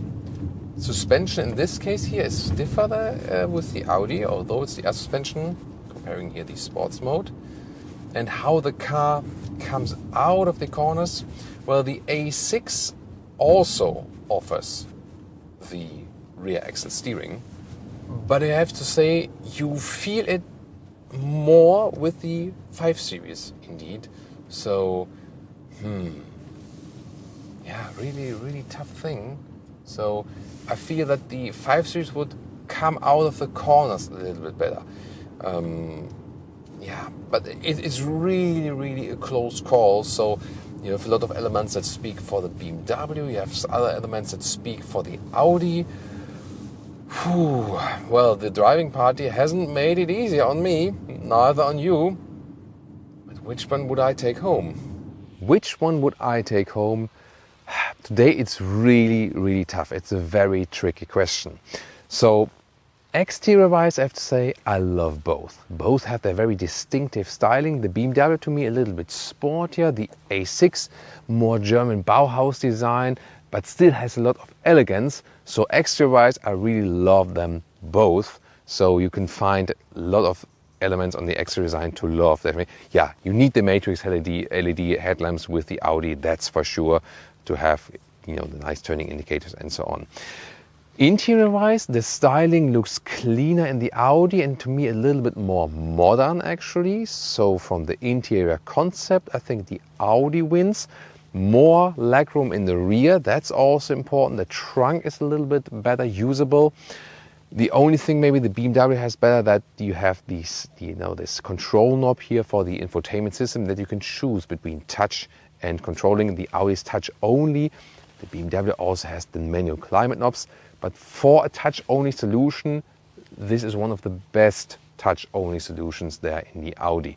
And the whole visualization of the infotainment system, maybe a little bit better in the Audi, but infotainment system to me, both are actually fine. I like the possibility that you can use Apple CarPlay and Android Auto with a cable solution still, because that's more stable and faster. The BMW only offers that wireless charging possibility. That's to me a downside. Well, and then as for driving, both drive exceptionally well. So it's really a tough question there too. The BMW engine, to me, a little bit livelier and better in the sound. The engine itself is more fun in the BMW, whereas the steering is way more fun in the Audi. Seating comfort, especially while driving longer. The ergonomics of the seat in the Audi is better. However, BMW leads it with the Sensatec material perforated. We haven't seen today, but we had it in the other review. That's where they are a little bit more advanced meanwhile. Suspension, both actually awesome. Also depends on the individual setup you pick, but no matter which suspension you go for, with both vehicles, they will also always be very good. So in the driving fun, both are a lot of fun to drive actually. Yeah, I mean, the question is, to me, for example, steering feel is very important. That's why I enjoy this one, especially in the Audi. Then again, I enjoy the engine in the BMW. So this time it's really not about this is the clear winner and because of this and this and this. It's all, you know, throughout the review we could say like, yeah, this is better with the BMW, this is a little bit better with the Audi. That made it so interesting. So yeah, just rewatch the whole thing if you haven't made up your mind yet. And I'm still struggling myself. Price-wise, very interesting, by the way. Although, I mean, it's ridiculous. Both cars here close to 90,000 euros as they stand here right now, fully equipped. But that's not even fully equipped. What is that? Here, the Audi, it's over 90,000 euros. And then you don't have the matrix LED included. And this one here, a little bit under 90,000 euros. So there's a price gap of like, I think, 8,000 euros or something between the two cars. So the Audi is more expensive. But then also with the BMW, almost 90,000 euros and no adaptive cruise control included for that. So the pricing policy is really to be highly criticized with both vehicles. Maybe for me it would come down to the market. So especially in the US, where I can only go with animal skin seats here on the Audi, I would pick the BMW with the new perforated Sensatec. In the UK and in Germany, where I also have more choice with Dynamica microfiber seats, for example, yeah, they're not animal-free yet completely. That's, of course, a thing to consider yet. But there I would maybe tend more towards the Audi because of the steering feel, for example, and a little bit more, you know, like the better seat ergonomics, and that the interior concept is a little bit more open and spacious. Yeah. But I think it will also be a case of getting concise offer from your dealer or on the used car market, depending on which one you get, and then really compare it. This review here could not be more significant. This is here the all-new Audi A5, and it replaces two very important models at Audi, the A4 and the A5 at the very same time. What about this? Soon to come. Then also, since this is here a volume model, this will be sold easily 10 times more than all of the other pure electric models coming up with Audi. So volume-wise, for most customers and for Audi itself, so important. And the third reason to watch this review, since I do own an A5 myself in the previous generation, the question is, can Audi convince me to get a new one? Well, all of these questions here we'll solve today for you with Thomas and Autogefühl in 4K, full screen, full length. Let's go with the very front. This is here also an Audi S5, so the sporty model with the 6-cylinder driving up today as well.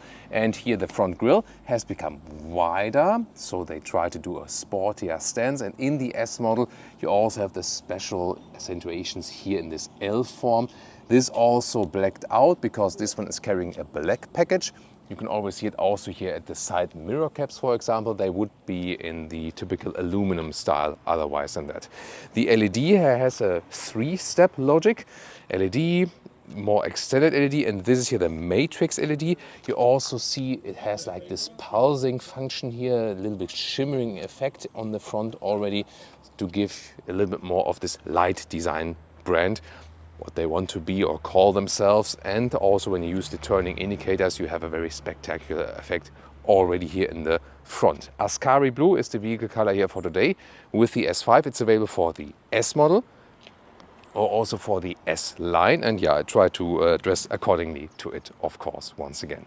Then as for the length, this is here now 4 meters 83 or 190 inches. And it has gained in wheelbase about 8 centimeters, so a little bit more than 3 inches. And actually, like the gain in wheelbase is even a little bit longer than the gain in length itself. That is very significant.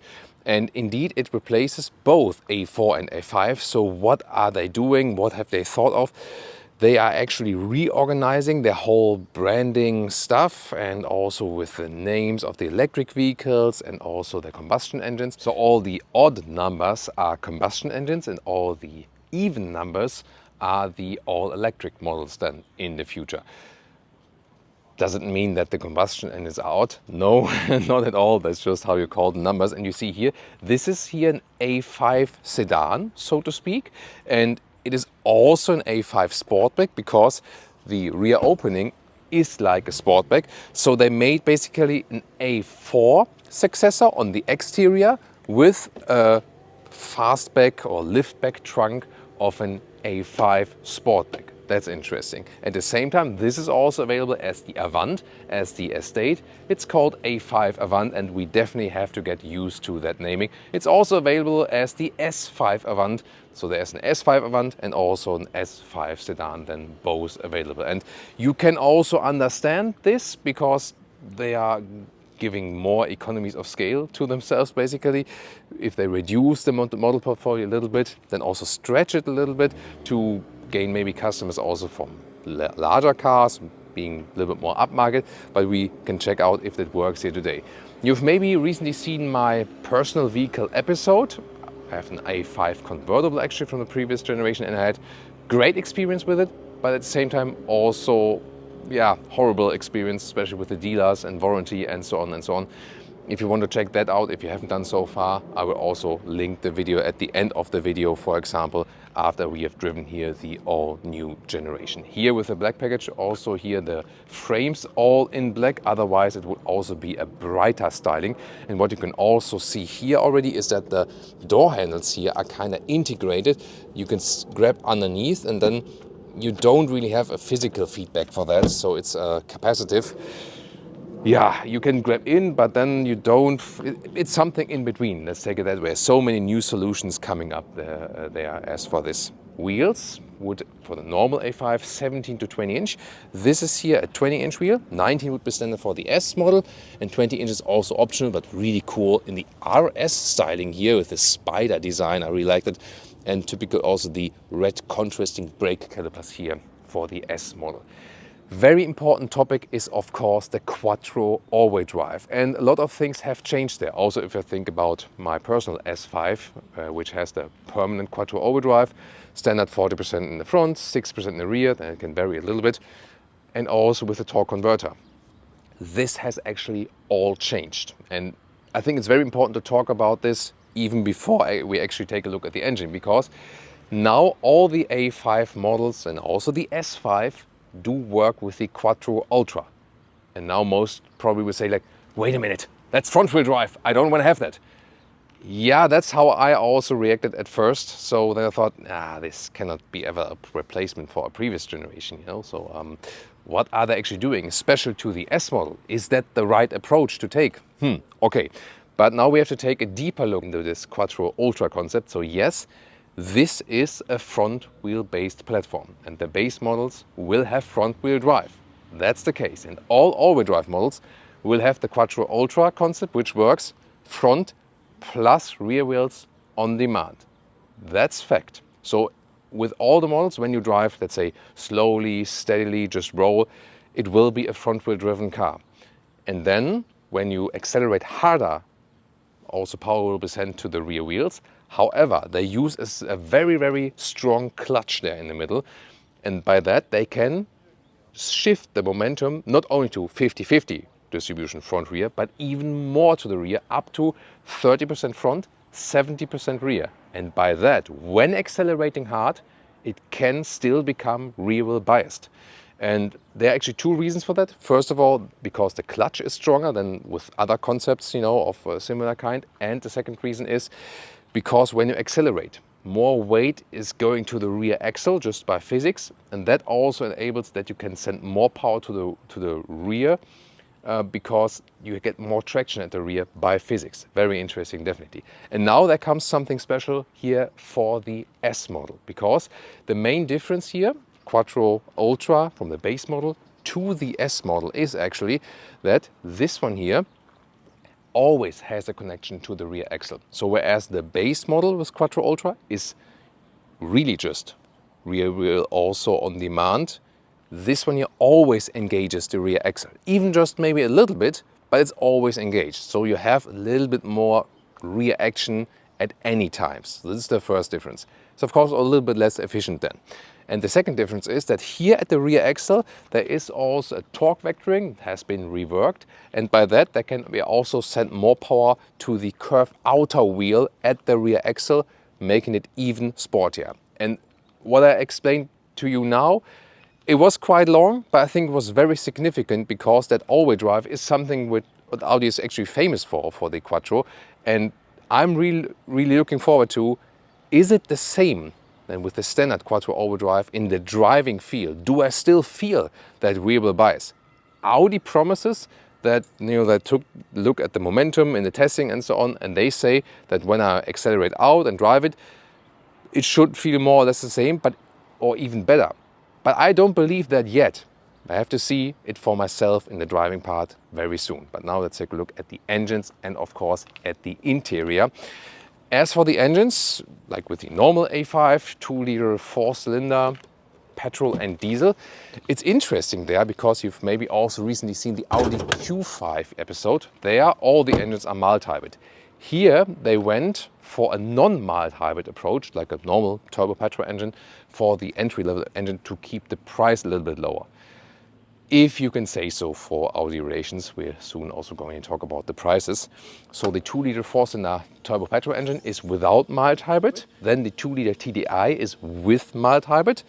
We have also some spec inserts, and also in the video description or in a separate comment, we also have these facts and details in detail. There will also be a plug-in hybrid version available with a 22 kWh net battery, a similar system like we see in the Porsche Cayenne or in the Porsche Panamera, because this is here a longitudinal platform. So the engines are all put in longitudinal and not, transverse like with the MQB platform, for example.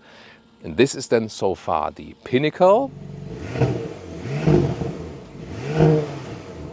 This is then the S5 model, 3-liter V6, 367 horsepower and 4.5 seconds in the acceleration figure. Yeah, and this also gets the mild hybrid system now, and that means it can do significant recuperation for a mild hybrid system, up to 25 kilowatt. This is actually really strong for a mild hybrid system, so you can have efficiency gains by that. At the same time, it also assists the combustion engine when accelerating, and there can be also some pure electric moments. For example, you're rolling towards a traffic light and so on, and then the engine shuts off and you're just rolling with the help of the mild hybrid system. Or when you traffic light jumps to green and there's a lot of traffic and you just steadily keep rolling or something, or in a traffic jam and so on. When parking in and out, there can be some situations like these. Definitely very interesting. But already right now, I would like to hear, by the way, a very nice acoustic cover here. So from the inside of the hood, this looks like very good quality. So that we also here pay a lot of attention to all of these details. Suspension is also a very important topic because you have a base suspension, then you have a fixed sport suspension, minus 20 millimeters lower for S-Line and the true S model. Wait a minute. So I'm telling you all the time this is true S model, but you might say like, yeah, and how and where do we see that? Not in the front. At least no badge, because there is no S badge in the front. And that is something I also really strongly criticize, and most of you guys have also joined me in this criticism. If I buy an Audi S model, I want an S badge in the front there, period. Anyone agree or disagree? Feel free to join me in the comments there. However, this is the S model and we can see that actually even more at the rear. So the sport suspension, the fixed one, is standard for this model, and optional, you can also get an adaptive S suspension. So it's a sport here touch for the suspension, but also adaptive. It's both available for the normal A5 and the S5. And this is an active adaptive suspension, so you can rule also with the driving setting in the front, sportier or less sporty and so on.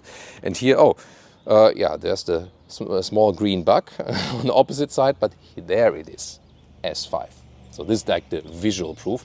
If it would be an S line, it would be actually like this. But then you still have the same symbol here, you know, so then symbol A5, yeah, because this is basically now the symbol for the S line and for the true S model at the same time. And I think that's, you know, screwing off the customers a little bit of the true S models. Maybe you've already seen here these OLED in the rear. They also have this sparkling, being alive function. And if you always ask yourself, OLED stands for organic LED, and you think like, wait a minute, do we have another ethical problem like with animal skin seats or something like? No, it's not at all.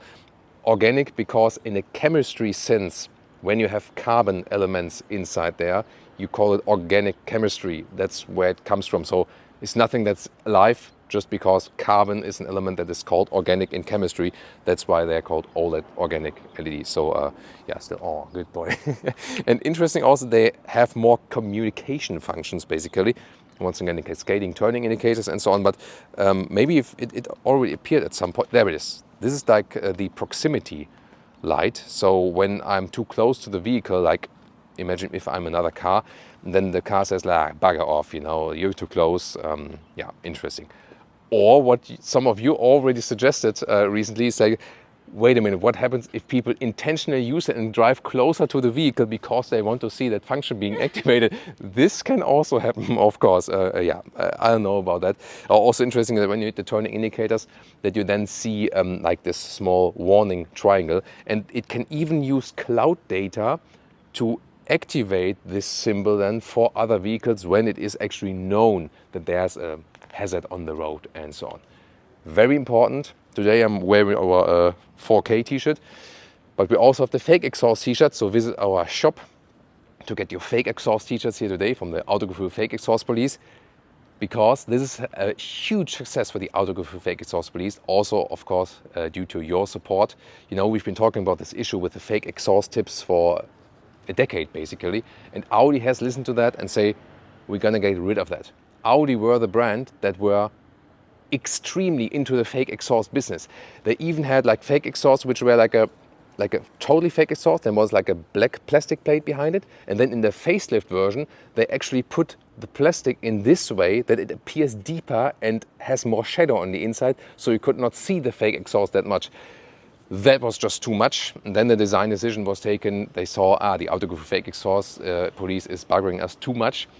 Now the decision is no more fake exhaust at all with new models. Either it's a sport model here and has visible exhaust tips, or in some other models then, or engine versions, you don't see anything at all. But this is then the real deal here for the S5 model, and they're really beautiful and indeed real, and also then here with another diffuser and so on. Yeah, you already realize there's so much to talk about this vehicle. It's really interesting, and I found something even more interesting for you actually, because before we start this review today, I asked ChatGPT actually to design or doing like a setup for a perfect mid-size sedan. And the interesting thing is it came up with a very, very realistic list, and I can already tell you so far, most of the points this vehicle here is checking. But there are 2 points that this vehicle does not check. And interestingly, they are exactly these 2 points that I also criticize with the vehicle. And I'm soon going to present that to you, because these are 2 main aspects also in the interior. And now a trick question for you. This vehicle here in gray, is it also an S5 or is it an A5 with S-Line? Yeah, it's an A5 with S-Line. And could you have told that before? Yeah, I mean, it is a little difference because we have these, like these here, these elements, they don't have the additional inlets. But that's about it, more or less, So I think that is a problem. An S5 needs, I think, more differentiation. And to see a visual proof, then here, same symbol, then an S-Line, A5. So just replace the S. And here also, although this then here a 2-liter 4-cylinder, a real exhaust tip as well. It just goes a little bit wider then. Yes, it's maybe wider than it's needed, like for the real, exhaust reason, but it actually dissolves into that, so there's no fake exhaust at all. So that's, good job. And maybe our colleagues from the Autogefühl Fake Exhaust Police are out of business now. Maybe at Audi, but there are so many other brands using fake exhaust, so they will still be with us. Key fob here. Looks quite nice. S-badge then, also light, matte black. Then, again, these handles were with the capacitive function, just door closing sound. Yeah, quite solid, but you've maybe already seen that. Yes, there are no frameless doors. So in that respect, indeed, more an A4 successor than an A5 Sportback successor, but again with the trunk more A5 Sportback, so to speak. Then inside of the doors we have then here with some microfiber. On the top part it's, let's say, somewhat soft touch, also here with some contrast stitching. You also have the optional Bang & Olufsen sound system here, which is interesting, soon more to that. Then this one here with this like 3-dimensional imprint, you can really feel that. We have seen recently introduced in the Bentley Continental in the new generation.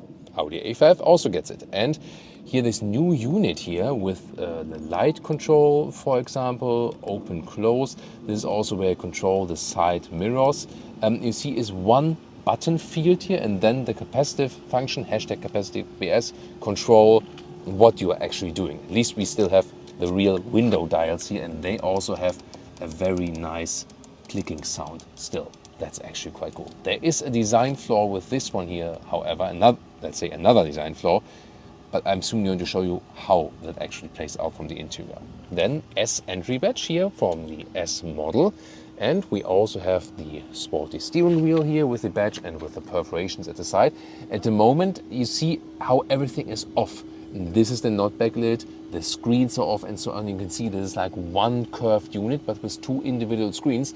It will be interesting to see how it looks like when I turn on the ignition very soon. Inside of the front doors, there's like this rubber ground, but the rest of everything here is all hard pack plastic, no felt covering or something. So the second design flaw of this unit there in the door is, so when the door is really widely open, you need to have very long arms to reach it, and then it can happen actually that you touch something on the touch field while reaching for the grab handle here on the inside. So that could be one drawback. Then seats and comfort. This is here the Sport Seat Plus, which would be like top of the line, integrated head restraint. It also has here integrated speakers of the Bang & Olufsen sound system if you have that special sound system.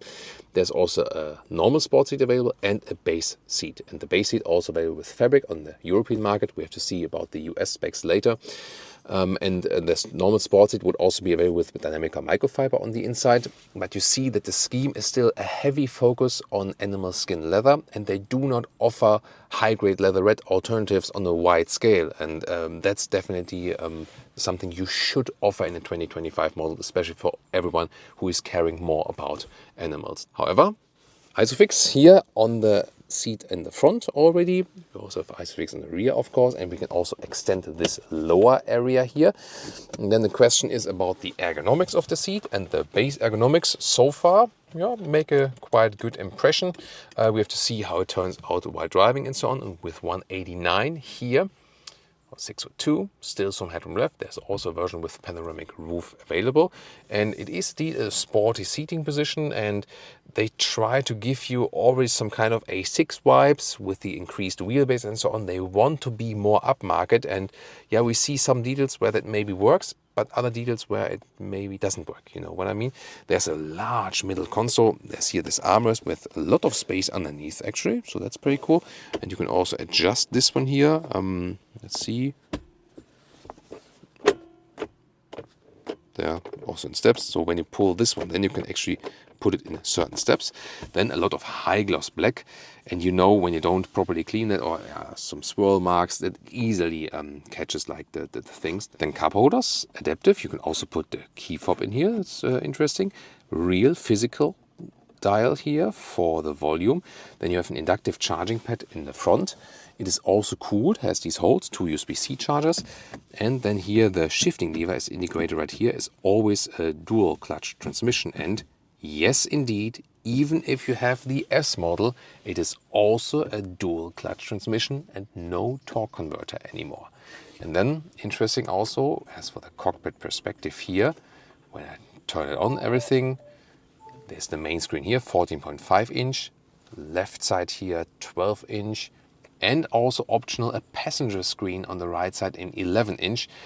If you really need that, that is the thing. Manufacturers rather do that with a focus on Chinese market. In the European and American market, it is not often thought after, let's take it that way, because usually we'd use our own smartphone for that. But you see, you have basically like a, say, mirroring what you would do in the normal infotainment system right here. And here, by the way, best way to make use of that passenger screen is, of course, to watch some Autogefühl then here on YouTube. You search for a physical dial maybe for the temperature, but it's not there, so I would appreciate that. And that's also a thing I talked about earlier with this ChatGPT list. So this is ticking a lot of boxes, but 2 things are actually missing that the ChatGPT list is suggesting when you build a modern car like in this midsize segment, and that I also argue. First of all, this like because the 12-volt battery is low, because we have been running like the headlamps for a long time. So first of all, offer high-grade leatherette, also animal-free solutions for the seat, and second, do a mix of touchscreen and offering physical dials. And yeah, in a way, with the volume knob, yes, but with the climate knob, no. That's the thing. But there's of course more to discover here. And now also here on the steering wheel, everything is illuminated. Driver POV, now here these fields here at the steering wheel also illuminated from behind. It's also one button, but you do get a clicking feedback. That's nice. Here you can also change the views of the instruments then, for example, like that. On the right side is also then the volume control. So let's say for a capacitive solution, it is quite good one, although I would prefer individual buttons still as for that, I have to say. Then you see here this one monitor for digital instruments. Then you have a head-up display that is also quite large. It's even larger than it appears on camera. And then the main infotainment unit. The thing is then here for the climate control, I found it a little bit irritating here. You have this ledge here, so to speak. You can, like in a way, rest your hand on it, but then, I don't know, it's weird. Then I think a popped-up screen is better to control because it's really complicated to reach it with your finger. So not ideal here with the climate control. I feel that's my biggest criticism with the infotainment system. It has now an Android back end, so promised to be faster and more reliable. We see, of course, with long-term experience as for that, and Apple CarPlay Android Auto connection is always with you, of course. So it looks to be quite quick at first hand.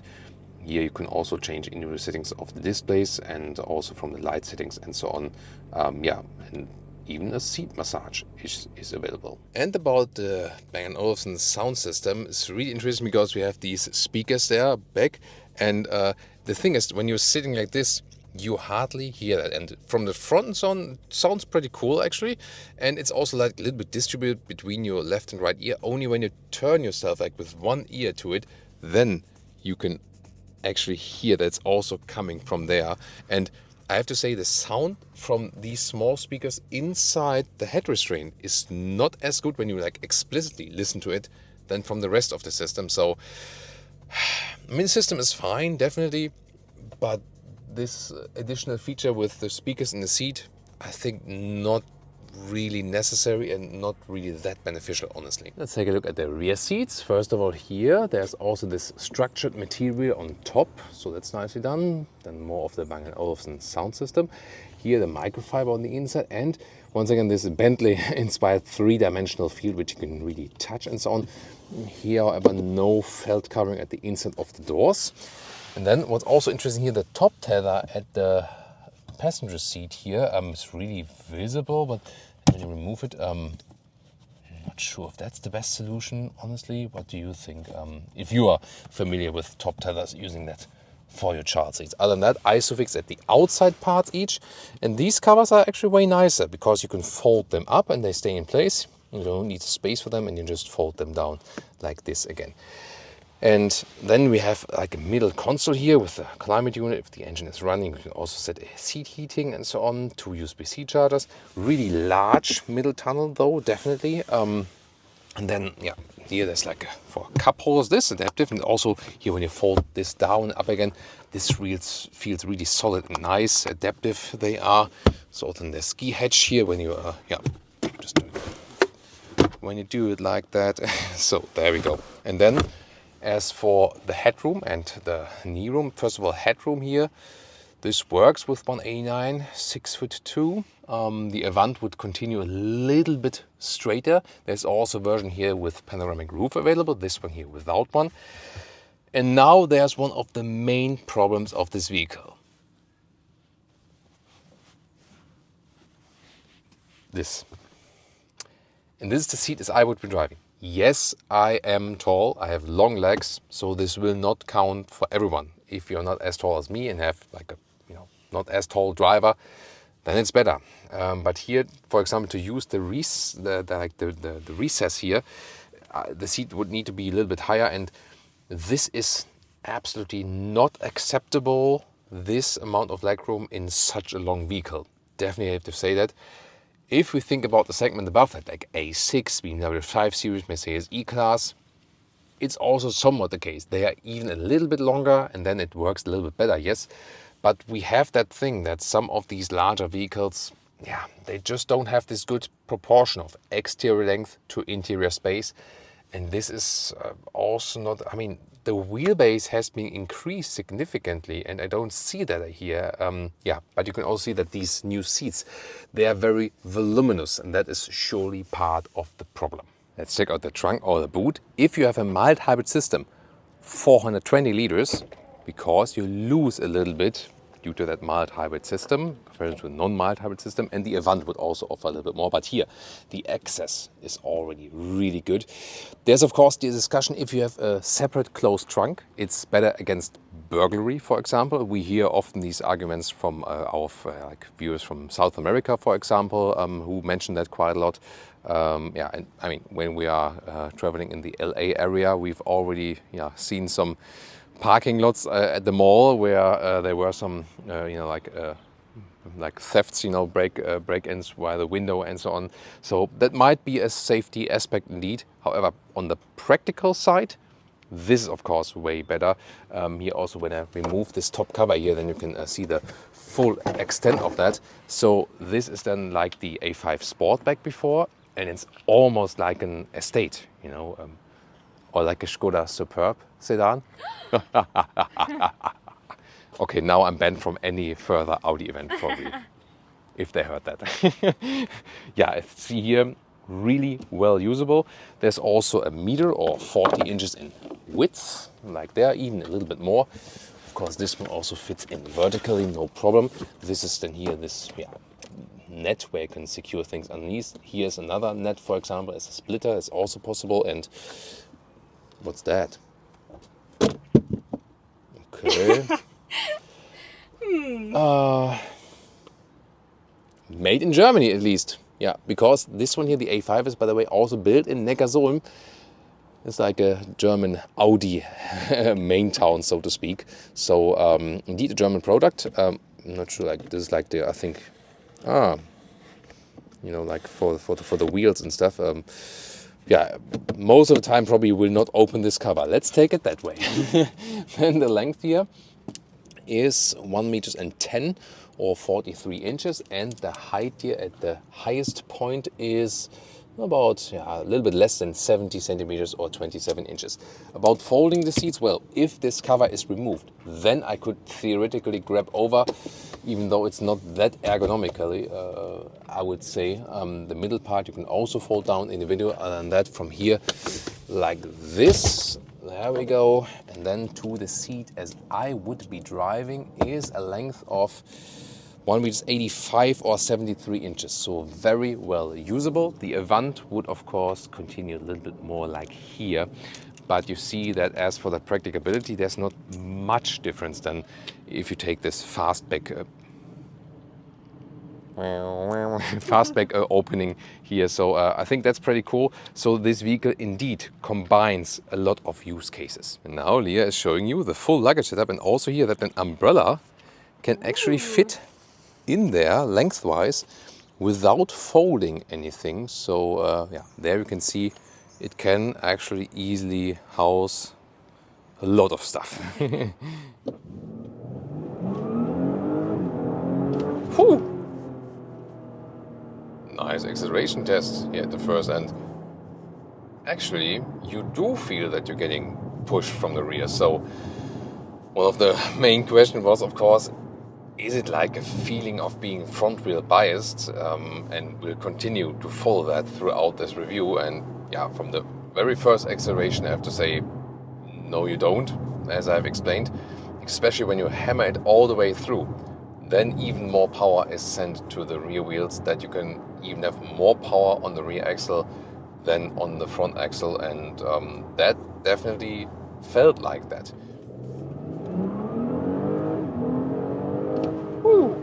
Yeah, and that was 0 to 80 kilometers an hour. Found a way to accelerate just straight out there. From the steering, it's really precise and direct. I like it. Progressive then definitely here, so I don't have to steer that much. And in the dynamic mode, here the suspension is a little bit stiffer. Also the steering has a little bit more feedback. It's very good feedback indeed. And we have 20-inch wheels mounted. There, of course, the question is it maybe too stiff, too uncomfortable as for that? Of course, if you want more comfort, then you would stick with the 19-inch wheels. But here I would say it still works, especially when the road is well done, then there's no problem at all. Of course, we also run through some potholes and stuff and talk more about that. If we switch here, we can do it with the drive select, and we don't have to click anywhere or touch anything in the screen. You can also just press this button here and then click through the modes. That's actually good, and it's actually fairly easy to achieve that. You also have a clicking feedback from that field there in the lower part, so that's fine. And now in the comfort mode, suspension is a little bit more forgiving. Remember, we have the adaptive suspension in this very vehicle here. Still, together with the 20-inch wheels, when you have some potholes in the road, you do feel them, but I would say it's really good. Remembering also with it's an S5, not the base model here, for example. Yeah, you feel it is a sporty suspension. Doesn't mean that it's bad. It's just that you do have this connection to the road, definitely. So I would not recommend going with a fixed sport suspension and 20-inch wheels. That would be the most uncomfortable setup. So I would definitely go with the adaptive suspension, and unless you maybe go like for a base model, which then has way smaller wheels that also even out, the physical part then from the dampening and so on, then, oh, that's an interesting motorcycle. Painted all the way in purple. You've seen that? I'm not sure if the camera caught that. That looked pretty cool, actually. So, yes, I think base models could work without adaptive suspension, but then here, of course, you have this wider span between sportiness and comfort. And also when you... Oh, bless you. That's interesting. Yeah, we was 30 here for a couple of meters. Obviously, this driver did not agree to the speed limit here. Yeah, but also in the comfort mode, they have a really precise steering. I like that there's no dead zone area, left and right and so on. Fine commands. Let's just try it one more time. See the difference here. So the comfort mode, balance like the normal mode. and dynamic mode, you also hear that. Yeah, that gives me already a gear lower actually, and then some more feedback in the steering, but it's actually good in any mode, I have to say. It's also not too loud from the exterior. Of course, we're driving not too quick at the moment, but also from the cars that are passing by and so on. And the tarmac here is actually quite rough, and it's still really silent in here. So especially if you compare then the previous A5 Sportback, indeed the driving refinement is at the higher level. So it definitely feels more sophisticated from what you experience as a driver, what you hear and so on. And also the steering feeling is even finer. But at the same time, it's not like in some other modern new cars that you feel disconnected. This car definitely still gives you, especially as the S model, a connected feeling to the road. It is not like one of these new, for example, there are also like some new EVs there that are really well built and good cars, but they sometimes feel like you're just playing a computer game or something, and there's not a real car behind it, you know what I mean? But this one here, also here like slide, out of the roundabout, then you have the 6-cylinder, have this low frequency sound that really originates from a real engine. At least, of course, there's like a sound actuator that enhances here the stuff that comes to the interior. You still feel that it's a car, and that's something I really like with that one. I mean, talk to Leah here about that already. She says could be more comfortable from suspension for her. I think it's comparable to our S5, right? Like, yeah. However, I would feel that maybe it's a little bit more comfortable, so a little bit more refinement in the suspension. But of course, it also totally depends on the individual road conditions here. What I don't find that good while driving is some of the controls. You can go back here to the comfort mode. Like when I adjust the temperature, I think it's just weird to do that here. And then we have like this distance here, so temperature control definitely not my favorite. And also here controlling stuff on the steering wheel, that is definitely so much easier in the previous generation. When you scroll through the menus, for example, in the instruments and stuff like this. So user interface wise, I feel it is rather a step back than a step forward. From the driving refinement and how you feel in this vehicle, I mean, there's some nice things like this, this light strip there in the front, and it definitely gives you a more sophisticated feel. That is actually what I really like about this new generation. Interesting is that especially when you have some stop and go, what happens in the city, and also when you have some here and there like sudden acceleration again, it almost feels plug-in hybrid-like sometimes, because this mild hybrid system is really a huge difference to a previous generation mild hybrid system. So you indeed have moments where you roll electrically, that's it. And also when you accelerate a little bit harder, for example, then sometimes you really feel first this electric boost, and then the combustion engine sets in a little bit, So not as much maybe as with a plug-in hybrid, but definitely a completely different, more electrified feeling you have here. And from a technology standpoint, that's something good. That's something going forward. If you think about it from a more puristic standpoint and the feeling for the vehicle, that might not be a positive thing. I think it's just a matter of perspective. I usually always think about, hey, either go like combustion engine or go all electric. Both have their pros and cons for sure, and you can argue about that.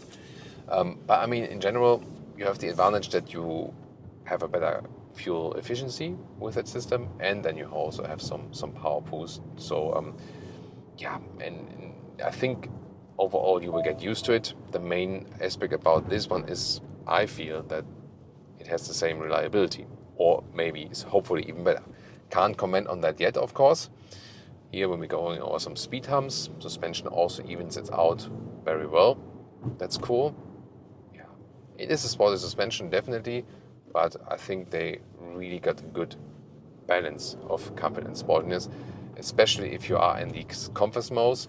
The sport mode, I would probably use them really when you have like some sporty corners and you really want this little bit more feedback from the engine itself. By the way, if you want to deactivate this speed limit chime, which is really important for the European market, you can also set it here to the favorite button at the steering wheel. So just with one press, then this speed limit beep beep beep is being deactivated. That's also a pretty helpful thing for sure. Interesting. So what I really feel when I'm on the throttle is like the power delivery is way more instant than it is with the previous generation 3-liter V6 without the electrification. So this multi-hybrid boost is indeed something that is assisting power, definitely. So yeah, that's really such a different feeling to it. So I would say with the previous generation V6, you more have this rather puristic feeling, and when you hit the throttle, there's like a certain, I would say, natural delay, and here it's directly there, that's the thing. So and then again, from the pure performance standpoint, definitely better. From the puristic standpoint, maybe you would even prefer the old one. So yeah, that's definitely, I think, just a matter of opinion what you really prefer in that. Well, here the road is getting a little bit wet. This will also be interesting as for traction and the all-wheel drive system and so on. So far, I have to say, I don't really feel a very negative thing. Whoa, this is really wet here now, interesting. Negative thing as it would be like, I don't feel like a strong front wheel bias or something like that. This seems to be like, seems to be quite some flooding here. Oh, these guys doing a good job keeping it clean. So, there we go. Definitely have to pay attention. The sound is also really nice, so it's not too much, but you still have this subtle V6. Yeah, that would be cool, right? Subtle V6 note, definitely. Yeah, still good traction here. Really nice, and also I'm really a fan of the steering, so the car itself, it feels really complete. So yeah, it has great driving fun, I really have to say. And driving fun and this balance of sportiness and comfort is always something what the A5 and also the A5, A4 both have been famous for. And I have to say, I don't have any problem with that they are basically replacing both versions. That's actually fine. I mean, it's just like a model policy decision. And I think this one really serves both purposes, and especially here as a sportback, it's really practical, accelerates also really nicely. It's really cool. So again, here with the S5 model, we are always having the rear axle engaged with the power, plus the torque vectoring. And in the A5 in general, we also have the brake torque vectoring. So when I go into a corner, then also from side to side, the brake power can be distributed to actually help you getting in the corner with the brake torque vectoring. And overall, I really feel it's not a dedicated sports car, but it has so much agility, although it is actually quite long. That's really awesome. So I have a lot of driving fun in this one, I can really say. And let's see here, next tight corner. Now when I accelerate out, there's no one there. Nice from the steering wheel movement. Yeah, I mean, it doesn't feel like a rear-wheel driven car. That's for sure, But when you think about the difference, then there is like really with this Quattro Ultra system, the difference is hard to tell. If you would ask me now, is it more driving fun to drive with your standard Quattro Ultra? Tough to say. Maybe you feel it a little bit, because the thing is that with the standard Quattro Ultra, I always have the rear bias like instantaneously, directly, and here maybe it takes then like a split second to be activated with more power from the rear. So it's a really hard question, and that shows that there's like no clear notion in the sense of, hey, this isn't fun anymore, or this is maybe too much front wheel biased. I think here when I get out of the corner, you really feel it. It accelerates out of the corner very well and in a very agile way. So great driving fun in that one. I found it really cool that they brought this sophistication to it, that although they changed the all-wheel drive philosophy, it's still offering a lot of driving fun, plus refinement, plus a little bit more comfort. Yeah, and also noise insulation wise, I mean, considering also we were at like 80 kilometers an hour here and wet road and passing cars and so on, it's still reasonably silent in here. So great refinement in the drive.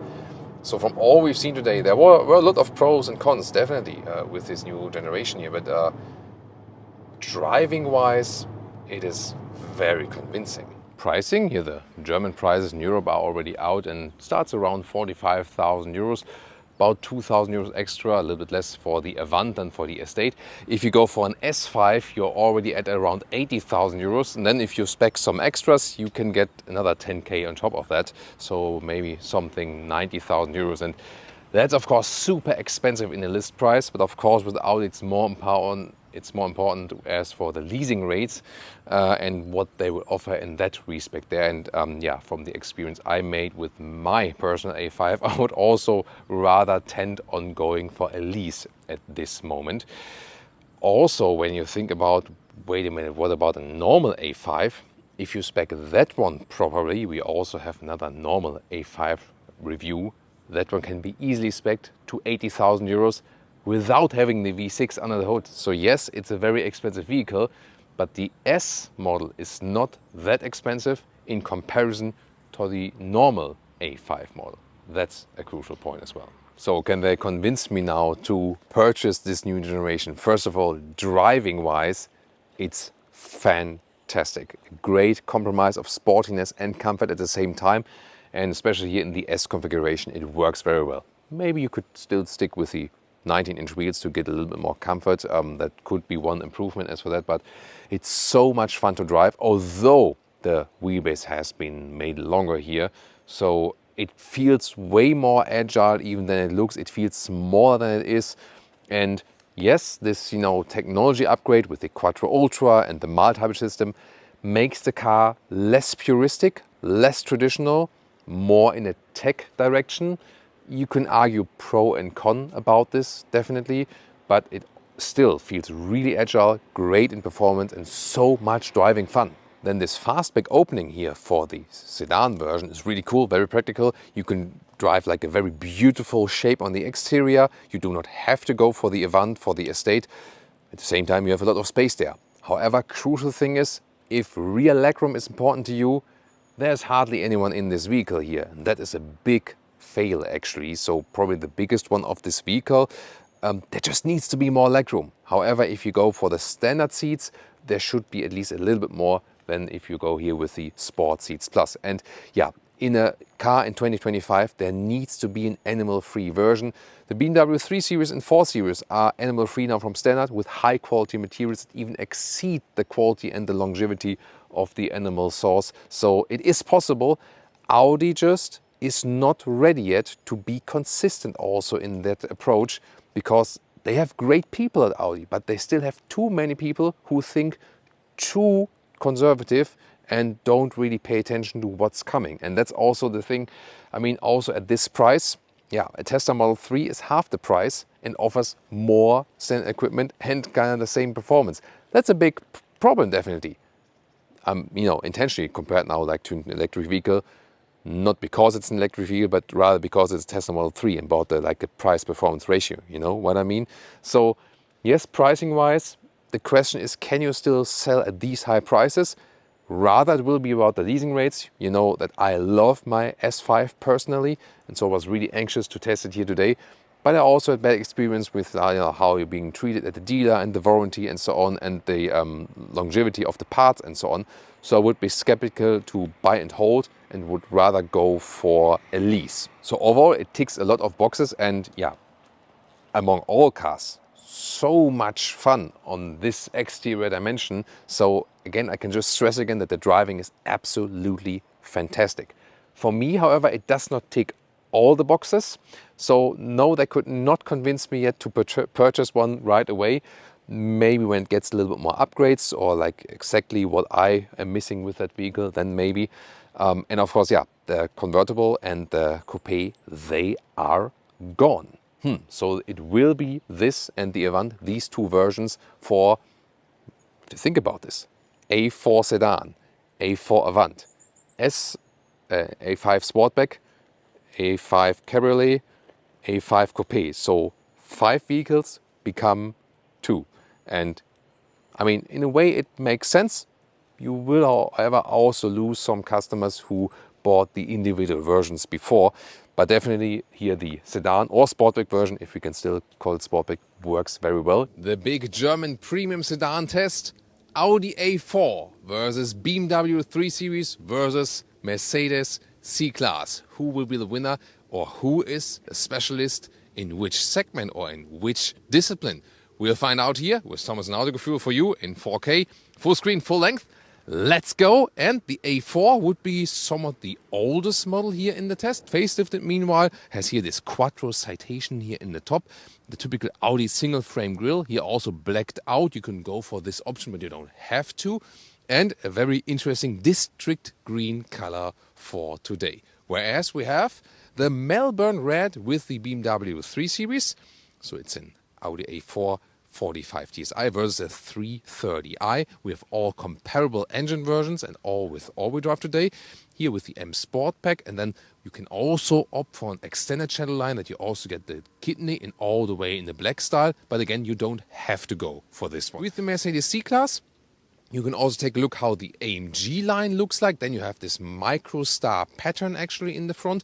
The Avantgarde line looks a little bit more subtle, but this new generation has the thing that even the base or the Avantgarde line looks already sportier than the previous generation. Length 4.71 m, 4.73 m for the Audi, 4.75 m for the Mercedes, or 185 inches, 186 inches for the Audi, 187 inches for the Mercedes. So yeah, but they all are somewhat close. Design-wise, the Mercedes has the most roundish design, you can see, most central design, I would say, and technology advantage, rear axle steering, so the rear axle, option of course, can go in the opposite direction than the front wheels, gives you a massive advantage when parking in and out and also when doing a U-turn, for example. However, the suspension is not adaptive, but it has kind of, you know, like this selective frequency damping that although it's not actively adaptive, it still acts like it is adaptive. And we'll see in the driving part how the comfort plays out there. Mercedes, BMW, Audi all come with 18-inch wheels here today. And here the BMW with this M Sport package and also the extended shadow line. We've seen the dark front grille. Audi A4 here in the S line, and then also optional with blacked out here everything. Isn't it interesting how they all set a different design accentuation also here in the rear? They are somewhat all different, aren't they? The key fobs, very interesting in the comparison. The Mercedes one feels heaviest and most premium, but it's also the thickest then in this case. Maybe the Audi is a solution in between. Which one would you take? Door closing sound tests. BMW and Mercedes. Seats and seating position here in the C-Class. First of all, materials. This one here is animal skin pack. However, there are a lot of Artico or Ambitex choice available, so full leatherette in different colors. And in Germany, you can also get a microfiber insert. The UK with the C-Class is restricted to animal skin, sadly. The position itself here is actually quite okay. I would say that the ergonomics for tall people is not that good. That could be a little bit better here, especially because they set this comfort focus actually. Interior cockpit overview of the C-Class with this vertical layout here of the huge screen. Temperature control is integrated right here. It also has this nice effect then with the air vents, for example. These are also a massive design element here, and Really beautiful with the matte wood. Inside of the doors with the BMW, also soft touch materials here everywhere. And also the window controls. Here everything looks like nice build quality. Seats, here the animal skin pack for the 3 Series. However, base would be now perforated Sensatec. And they are also a little bit softer than. Seating position here in the 3 Series. I have to say the seats are kind of small, at least for tall people. And well, from the headroom it's no problem. But you know, here this area, you know, like this hip area and so on. So I feel that ergonomic seating comfort wise, not super happy with that. The Audi is definitely better. BMW 3 Series here since the facelift. Screen, you have this one unit curved design, 12.3 on the left, 14.9 on the right. And the manual AC unit is gone for that. It looks cleaner. Well, of course, you have more controls in the screen. However, somewhat like a hybrid, because here on the steering wheel, we still have manual buttons also for the ACC and so on. So the BMW here positions itself from the user interface between the Audi and the Mercedes. Here now you have the BMW OS 8 in. Of course, visualization wise, it's really impressive. The climate unit then here in the lower part, at least it always stays in one area as well. Audi interior inside of the doors, nice microfiber right here. And also a microfiber seat, at least on the inside, available in Germany and in the UK. Or a full fabric as base seat. US, sadly, only animal skin. Seating position in the Audi, to me, is the best because the seats are most suitable to 1,89 m or 6'2". Headroom, no problem, but I think they have best shoulder support. They are the widest, actually, so they enclose me the best, take pressure off the lower back area and so on. Interior overview of the Audi A4, also very clean layout with my favorite AC unit with clicking sounds. And then also here this brushed aluminum look, for example. Since the facelift, a 10-inch touchscreen. The pre-facelift had no touchscreen, then still the MMI knob in the lower part. Steering wheel is not too small, but also like heated steering wheel button directly on steering wheel. This is the theme of the Audi A4. It's more this analog thing where you can still control more things yourself directly. Well, it's all close for them here in the rear. Headroom is no problem in the A4, but barely fits. But then also here, the knees in this recess, yes, but yeah, also very close on the rear bench. You have the same nice microfiber, and the seating comfort itself is also good. Rear seating here of the C-Class. Well, legroom is limited. I would need to put the seat a little bit higher that the recess here fits better. Other than that, it's kind of cramped also here at the shoulder area. But the comfort itself is actually quite decent. In the rear here, similar headroom also works, but once again, legroom close. So when you have me as a tall driver in the front, it always gets close in the rear. And now, the trunk comparison. Yeah, my master has taught me very well to use the force. And then here, the trunk of the A4, 460 liters officially. The BMW officially has the biggest liter figure at 500 liters. But then you have this step here raising towards the seats. The dimensions are all more or less the same, like 1 meter or 40 inches in width, 1 meter or 40 inches in length. The Mercedes here somewhat in between, I would say, also with some space here. And then it gets a little bit narrower towards the wheel arches. So all more or less comparable. Engines today, the most bought, most used ones, 2-liter 4-cylinders each. Audi and BMW also offer 6 cylinders. The C-Class now all about 4 cylinders. Welcome to Thomas's Comparison Driving Lounge. Mercedes C-Class C300 4MATIC, 40 kilometers an hour, German Autobahn. Let's go.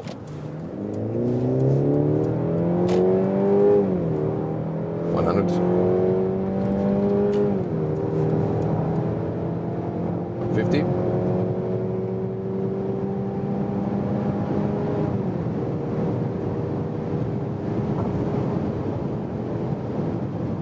And 200 kilometers an hour. There we go. It's actually well done. So the official figure is about 6 seconds for the C300 4MATIC from 0 to 100 kilometers an hour, 60 miles an hour. Yeah, actually quite smooth, and also here at higher speeds. Good noise insulation. It's not loud at all indeed. Lane changes here. Car's not shaking up too much. This is here a selective damping. That means it does not change according to the driving mode, but it constantly is somewhat adaptive in a way that it reacts on the different amplitudes, of the bumps. So the reason for that is they don't want to make an active adaptive system, basically to save money. But at the same time, when there are bumps in the road, it's comfortable. But when there's no bumps, it's basically stiff, that you have more stability. And that works very well. And you've seen it here when we're on the motorway high speed, wasn't shaking up too much. So really happy with the suspension here, although we didn't change anything from that. When you go left and right and so on, it doesn't give you the sportiest appearance, but still it's not shaking up too much. So I think they found a very good compromise. This is equipped here with the rear axle steering option, and that one automatically adds the sportier suspension. So there are two suspensions, the base one and the sport suspension. And when you go for the rear axle steering, it automatically adds the sport suspension that is a little bit lower, 50 millimeters. But it doesn't feel uncomfortable. 18-inch wheels here with winter tires, so it's also a good choice. And here, this is also one of the advantages of the C-Class. Some might not like it. I found it very spectacular. Look at that ambient lighting. It's just awesome. And of course, here this effect, when you put it warmer or colder, that it also changes then according to the temperature. And now, agile corner run. Now we are in this moment where the rear axle steering helps. Yeah, really feel how the rear of the car is coming around a little bit. Maximum of 2.5 degrees. That's really, really cool. And once again, this new generation of the C-Class with the sportier steering. So look here, really easy, nice. Rear-wheel bias also of that all-wheel drive. So this is a rear-wheel driven platform. So we also have a nice, coming out of the corners, very smooth also. No oversteering, no understeering, very good balance, and also fun as for suspension. Engine sometimes feels a little bit, let's say, not that calm, you know what I mean? I think that's a little bit better with the BMW. And we're also looking for how that one will play out with the Audi. But here, definitely fun in the corner. It's not too aggressive, very calm and collected at the same time. Now to the BMW 330i, we put it to the Sport mode. We can also go even Sport Plus, 40 kilometers an hour. Let's go.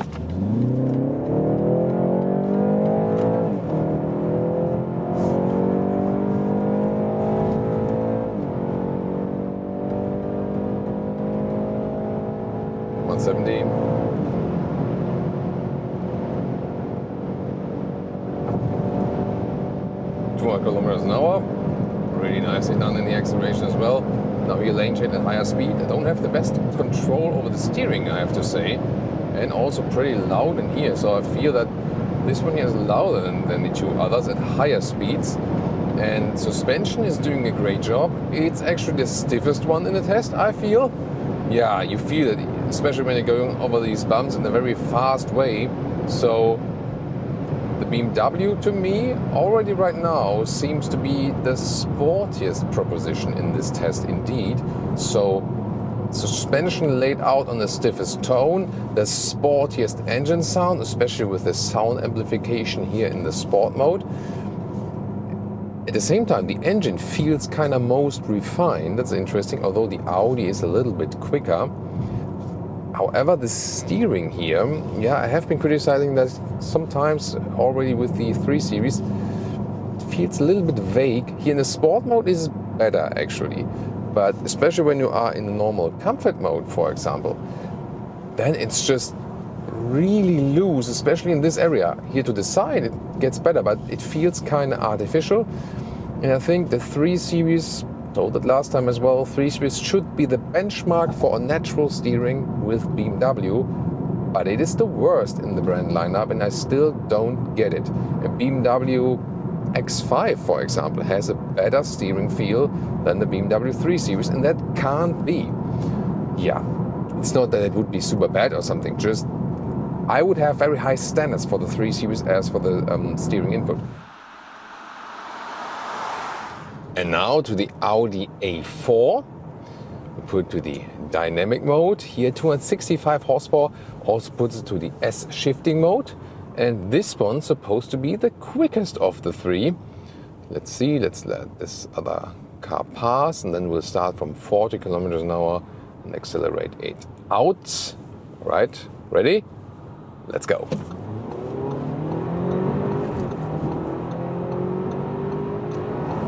120, 150, 160. I have to cancel it now for safety reasons. This Q8 in front of us blocked us. Here we go now from 130.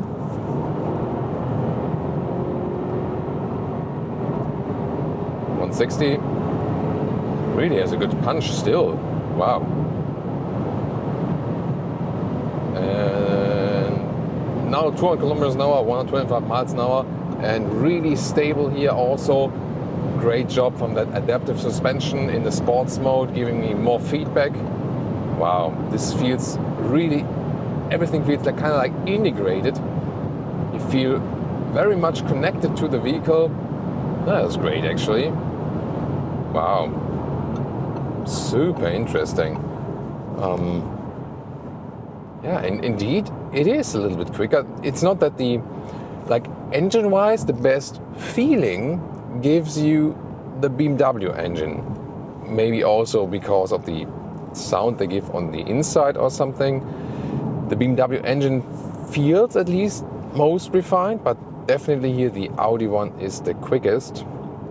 Yeah, super interesting. Of course, when you're accelerating straight out, you don't really feel a big effect of this thing that this one here in the Audi is not a rear-wheel drive engine. They just have that for the 3-liter 6-cylinder petrol and diesel, where you have the standard quattro overdrive 40-60 split. Here in the 2-liter engines, this quattro ultra, where you have predominantly front-wheel drive and on demand also rear-wheel drive. Here, by the way, also in the tunnel, you see difference then to the Mercedes, where everything is shining all over the place with the ambient lighting. And here, rather subtle, drawn back, which is the basic theme of this interior, that everything is more subtle and more conservative indeed. All right, let's put it here into the corners. Also suspension here. It's in a stiffer mode, but then the road gets very rough. Yeah, I think this time I feel that the C-Class just gives more comfort on uneven roads. And here now accelerating out. You know, the steering wheel doesn't get too light, so there's no significant understeering or something. But you do feel a little bit that it's front wheel bias. Let's see here once more again. Yeah, a little bit, but actually not too much. So I think although they don't have the rear wheel driven platform, yeah, a little bit. So you feel that the front wheels are pulling a little bit more in comparison to the others. So it is more fun with the rear-wheel driven platforms accelerating out. However, as for the general agility feeling, like left and right, the driving dynamics from the vehicle, the A4 is also fantastic. And now then with the steering input, that is really cool. Once again, it's a lot of fun, and also again it plays a role that you feel so much integrated in the vehicle. So yeah, I mean, driving fun-wise, I think the most ideal thing would be when you would have the A4 handling with the drivetrain of the C-Class or the BMW or something, you know. So yeah, and there you see where we might have a problem in concisely deciding. They all have so much to offer in the individual factors. So what we're going to do now? Wow, super interesting to directly drive all of these three cars after each other. First of all three of them are very elaborated, are definitely awesome vehicles, no doubt about that. What do they have in common? The consumption for these engines here, the 2-liter 4-cylinders with all-wheel drive each, almost the same, all around 9 liters on 1 kilometer, so 26 mpg US, 31 mpg UK. But what are the differences? The A4 definitely has a sporty look. On the interior, the unique feature is that it has the most direct, most conservative user interface. To me, also still easiest to control, like an 80s analog stereo where you also have a sound feedback and so on. And at the same time, you also have, to me, the best seating comfort actually, especially for tall people. Then again, in driving, you don't have a rear wheel bias with this 2-liter 4-cylinder engine. That might be one of the disadvantages actually. But still, a very agile driving feeling, quite silent also on the Autobahn, and surprisingly also with the quickest acceleration figure. The BMW actually tells me most like, hey, I want to be driven, let's have fun. It has some kind of the most aggressive driving characteristics, also most slip at the rear axle and so on. So this one more the driver's focused car. The Audi tries to go in this balance, between sportiness and comfort. The BMW most goes in the sporty direction. The suspension, even when you have the adaptive one, is the stiffest in the test. So everything's set on the sporty note with the BMW. And when you think about the brand values, that kind of also fits. So really, it's so interesting what these cars are trying to tell us. The Audi tells us, I want to combine sportiness and comfort. The BMW says, sportiness, let's go. Also from the exterior and so on.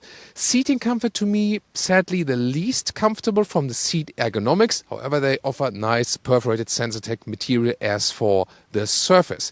When we think about the Mercedes, you have a very stylish exterior, definitely, no matter if Avantgarde or AMG line. The interior is the most digital one, whereas the BMW tries to communicate between both worlds, is like a combination of analog and digital with this facelift, this new dash and so on. The Mercedes goes all the way digital, most controls then in the screen and so on. And it is the most impressive car in this test, definitely. Infotainment system and also the ambient lighting looks so cool. It has the most features that you can show off to your friends. That's also very interesting, isn't it? And I really love to drive with this ambient lighting in the night, for example. Interesting is that it does not have a real adaptive suspension. However, the suspension is so cool, it kind of gives you this floating effect. It does share parts with the Mercedes S-Class, and indeed feels like driving a small S-Class. So the C-Class goes more in this elaborate, more comfortable position, and that also fits the brand core image indeed. A downside is, of course, that it might be a little bit more complicated as for the user interface. Then again, this high-tech vehicle approach, for example, this one offers the rear axle steering, which helps so much when parking in and out and being more agile, U-turning and so on. So the C-Class is the technology king here of this review. Comfort-wise, I would say from the seating comfort between the two ones. Yeah, so it is really hard to pick a concise winner. The thing is, they all have their unique position. The Audi, to me, the unique position, straightforward user interface, comfort and sportiness combined, and to me also most comfortable as for the seating. The BMW, kind of like the sports king, I would say, of this review, but then with some compromises to the comfort. And the Mercedes, the technology king here in this review, and of course with this, most showing off effect. And now the question is, which one of these aspects is most important to you? So I would not really say that one is better than the other one. The question is really, what is the focus? And let's say with the C-Class, at first, and also when I did the first comparison test, I was a little bit more skeptical, but the longer you drive it, the more you like it and the more you get used to the features, which were a little bit more complicated at first and so on. And the more you enjoy also this suspension, which is giving you this floating feeling. The BMW is really when you want this sporty non-compromise, I would say.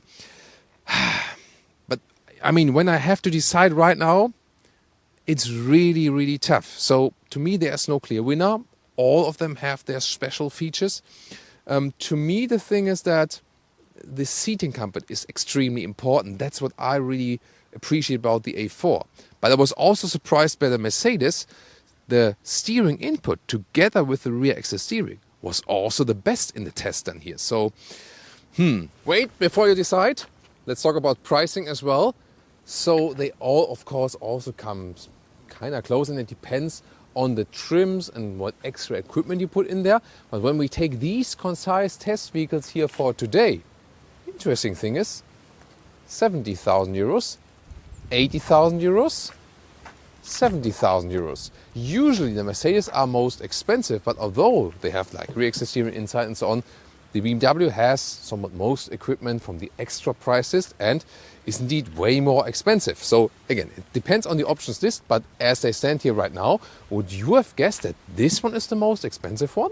So I would actually decide between the Mercedes and the Audi, and I really enjoy the Mercedes and also the ambient lighting and the technology, but I think due to the seating comfort and the straightforward user interface, I would personally lean towards the Audi. But again, that's not that it's the better vehicle, it's just that my personal preference, it is more important to have the best seating comfort and the overall best compromise of comfort and sportiness.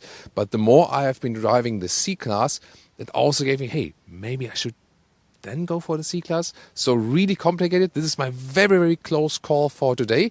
It's just that the BMW is actually, in this segment here, not the one I would pick here today. That's to me actually pretty sure. In other segments, for example, recently we had a result where the BMW was the clear winner. So you see these premium manufacturers here in Germany, they come so close that also the comparison results are also always very, very close. This is a performance review of the updated Audi RS3, that famous 5-cylinder. How good is it? What have they changed? And how different is it to the recently facelifted Audi S3, which you can also find here on Autogefühl.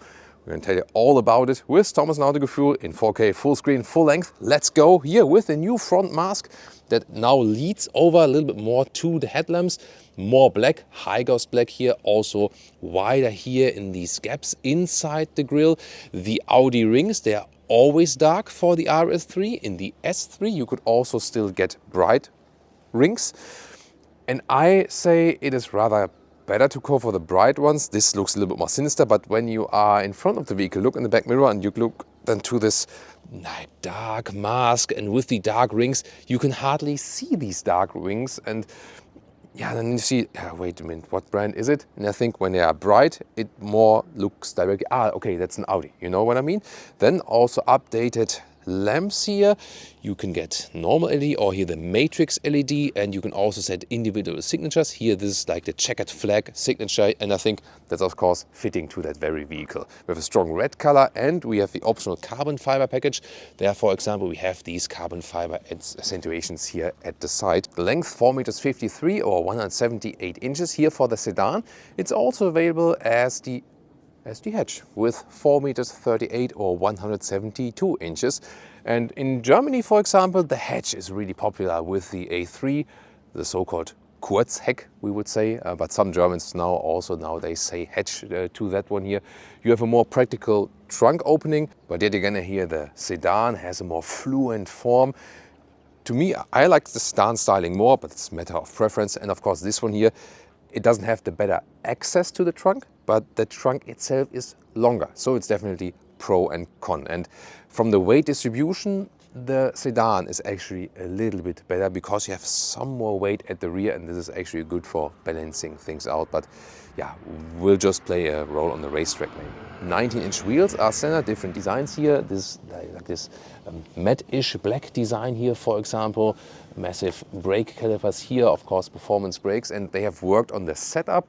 On the suspension, you get an adaptive suspension as standard, which you can actively also control from the inside. And there's also an updated brake torque vectoring, that you have a distribution of the braking powers when getting into a corner. And then there's also a torque vectoring at the rear axle for acceleration, because power from front to the rear, and at the rear axle then it is then decided that there's more torque on the curved outer wheel. And first of all, it pushes you in the corner, then it pushes you out of the corner with these systems, so you can be quicker actually. And they also scored a new Nürburgring Nordschleife hot lap with that one. At the rear you have the updated tail lamps, and when you have the matrix LED, you also have cascading turning indicators, both in the rear and in the front. That looks pretty amazing. We also have here a very accentuated rear lip, in this case then with the carbon fiber on the top and also in the lower part. If that's too much, you don't have to go for it. And also here with these vertical reflectors then here in the middle part of that diffuser, and you can also get an RS Sports exhaust. Yeah, but the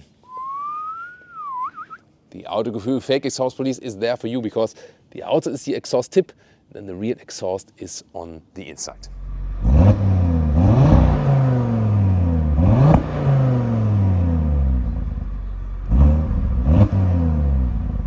under the hood, the big difference to the S3, which was also recently updated, 2-liter 4-cylinder there. Here in the RS3 you get a 2.5-liter 5-cylinder engine with 400 horsepower. Wow, look at that. Still transverse mount, it's a transverse platform with front-wheel drive and additionally all-wheel drive for the performance versions, for example. That's why you send also power to the rear wheels. And then here with the torque vectoring, you make it less front-wheel bias, and we'll see how much we can feel from that on the racetrack. 3.8 seconds is the acceleration figure here.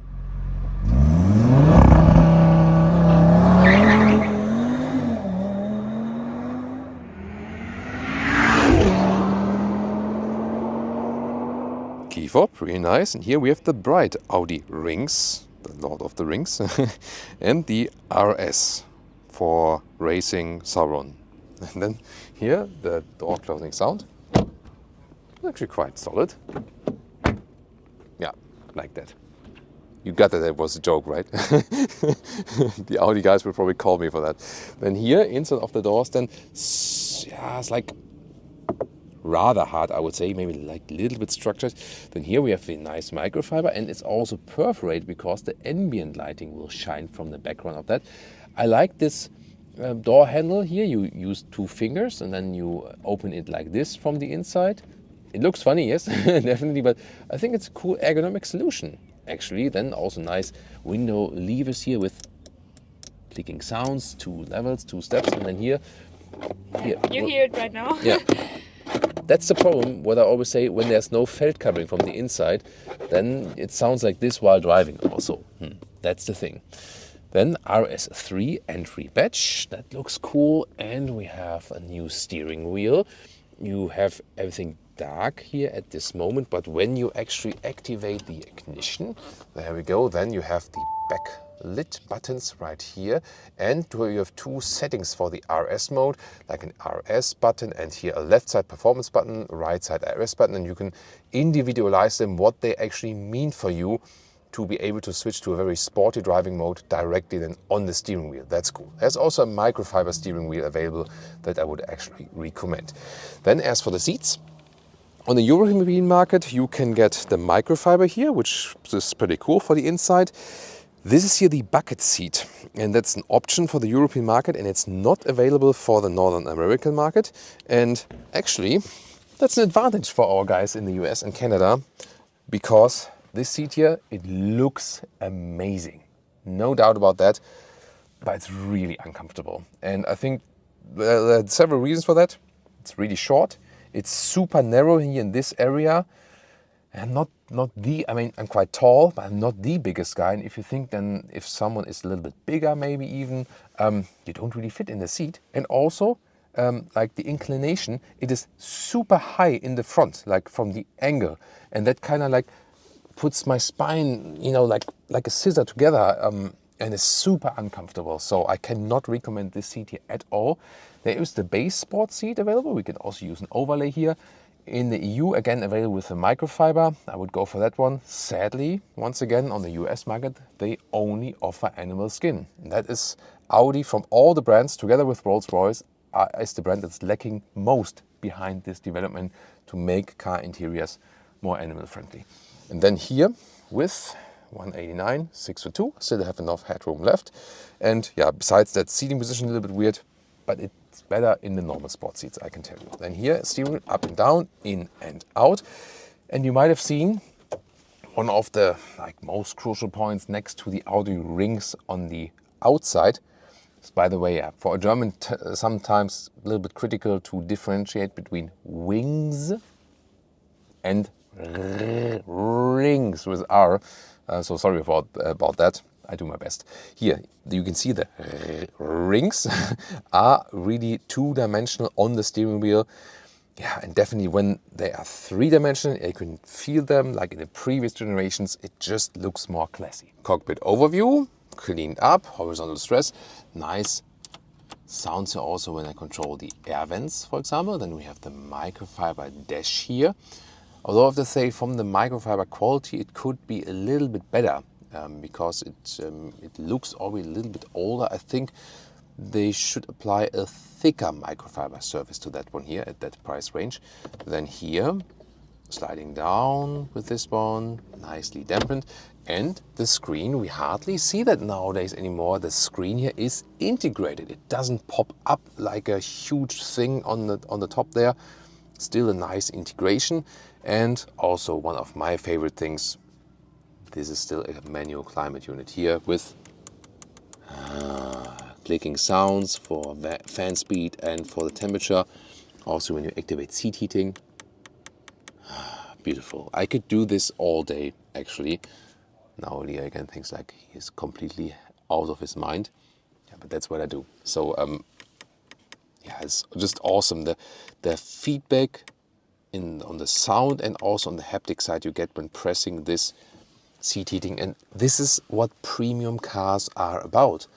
And not about putting everything in the screen and there's no feedback like car or no interaction between driver and car anymore. This is here still giving me the feel of, hey, they paid a lot of attention to designing a proper premium interior. That's what I appreciate about these previous generation Audis and not like maybe the all new ones. That's what I think about it. Tell me your opinion. Then a lot of high gloss black here.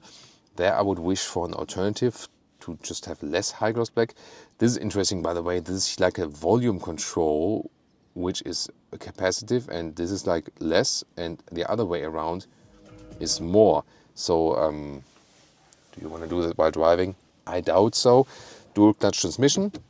It's the shifting lever right here and P there. 2 USB-C chargers in the front. Inductive charging pad is not cooled. So when I put my iPhone there, it just takes a couple of minutes. It stops charging and overheats. So it either needs to be cooled, or what I usually prefer is don't use it at all. Use the cable connection for Apple CarPlay and Android Auto.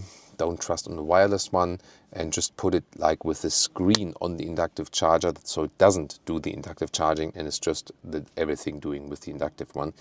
The normal drive select would be here in the lower part when I click it here in the lower left part. But it does give a nice clicking feedback. But here, for example, I pressed it twice now. At first it didn't appear. Just in the second time it appeared. And then it appears just for a few seconds and it goes away.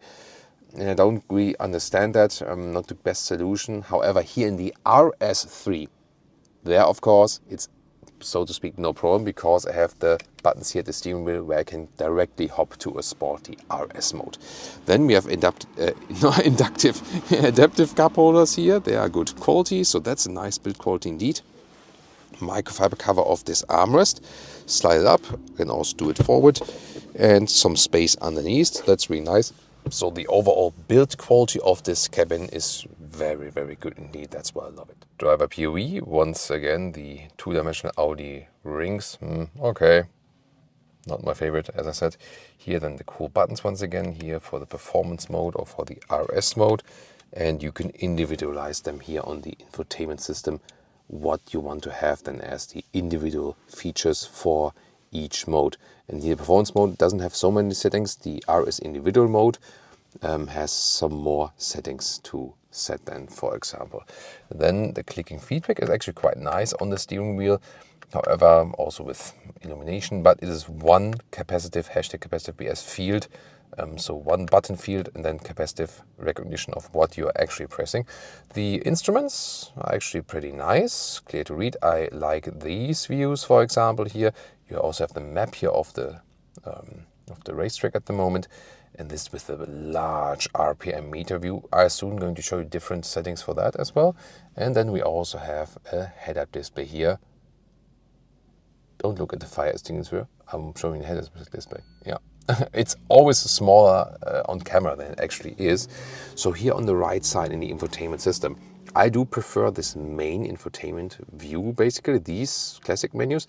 But usually it starts up then with this, and this is, I think, what should I do with that then? It's kind of strange. I would always like to have this one actually as a startup.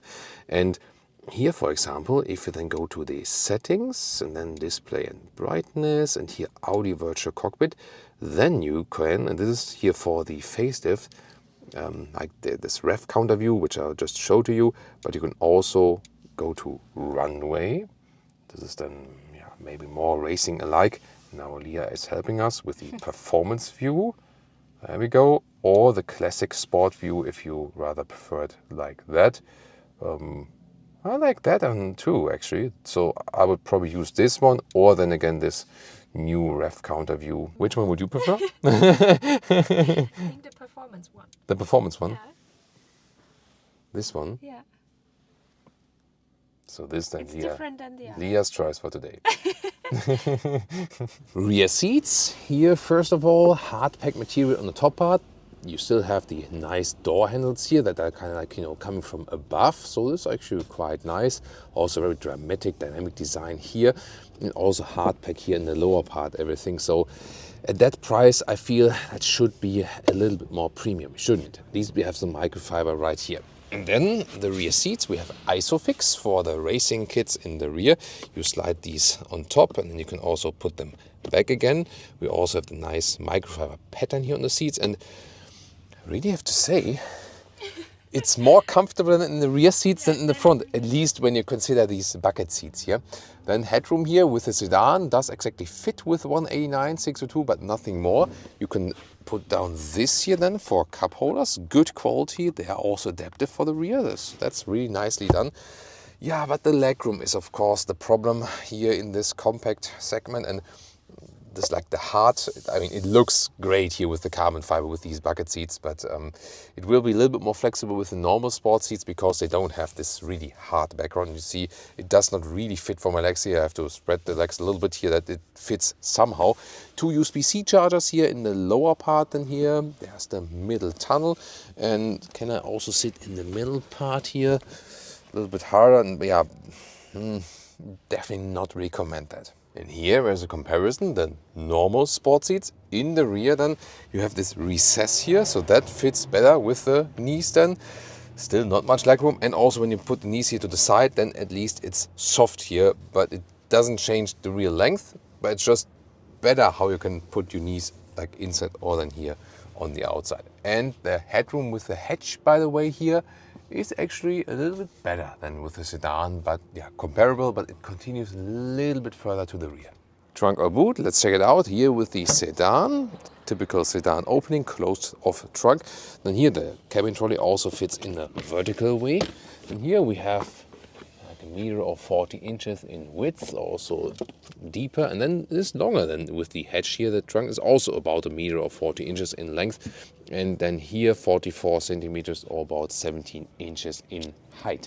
Underneath, see here they have put the starter battery here, and this is also good for the weight distribution actually. And then to fold the seats we actually have to go around either here the ski hatch, just the middle part, this is possible, or then 2/3 1/3 like this, and the total length then the front seat then is 165 in meters or 65 inches. Oh yes, and Leah discovered here this bag hanger you can fold down. Oh, and it's even dampened here when it goes back. Ooh. Here the hatch trunk. This was the sedan trunk here, and this is here about 20 centimeters or 7 inches less in length with the hatch. However, then you have this opening here. So this is then more practical. You can put in higher things and also easier. So this then, yeah, I think at the end of the day, maybe it's shorter, but also better usable here with the edge.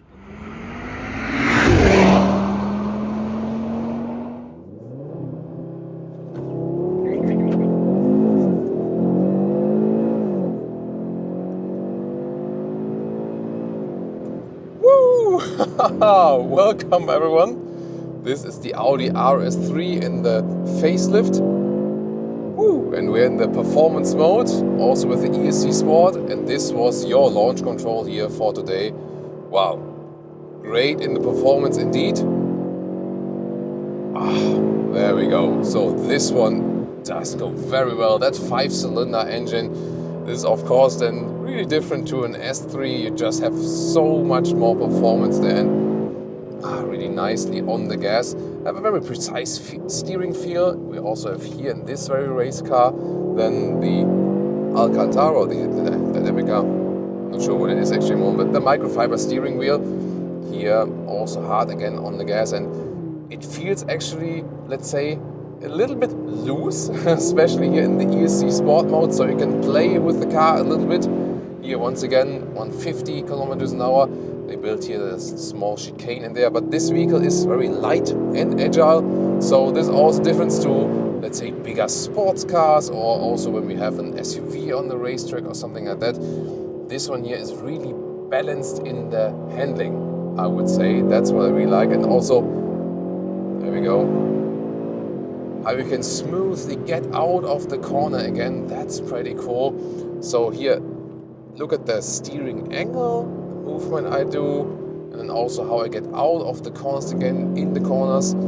There's a brake torque vectoring, and also then torque vector at the rear axle when accelerating. So here when I'm, for example, in the corner, and then at the exit of the corner, and when I'm on the gas again, actually, there we go. Oh, that was a little bit of, you know, from that engine. So the torque vectoring is actually enabling more torque on the curved outer wheel, and it kind of like pushes me out of the corner. That's the thing, because this is here not like the A3, not like initially a rear wheel driven platform. So you have to do things to make it less front wheel biased.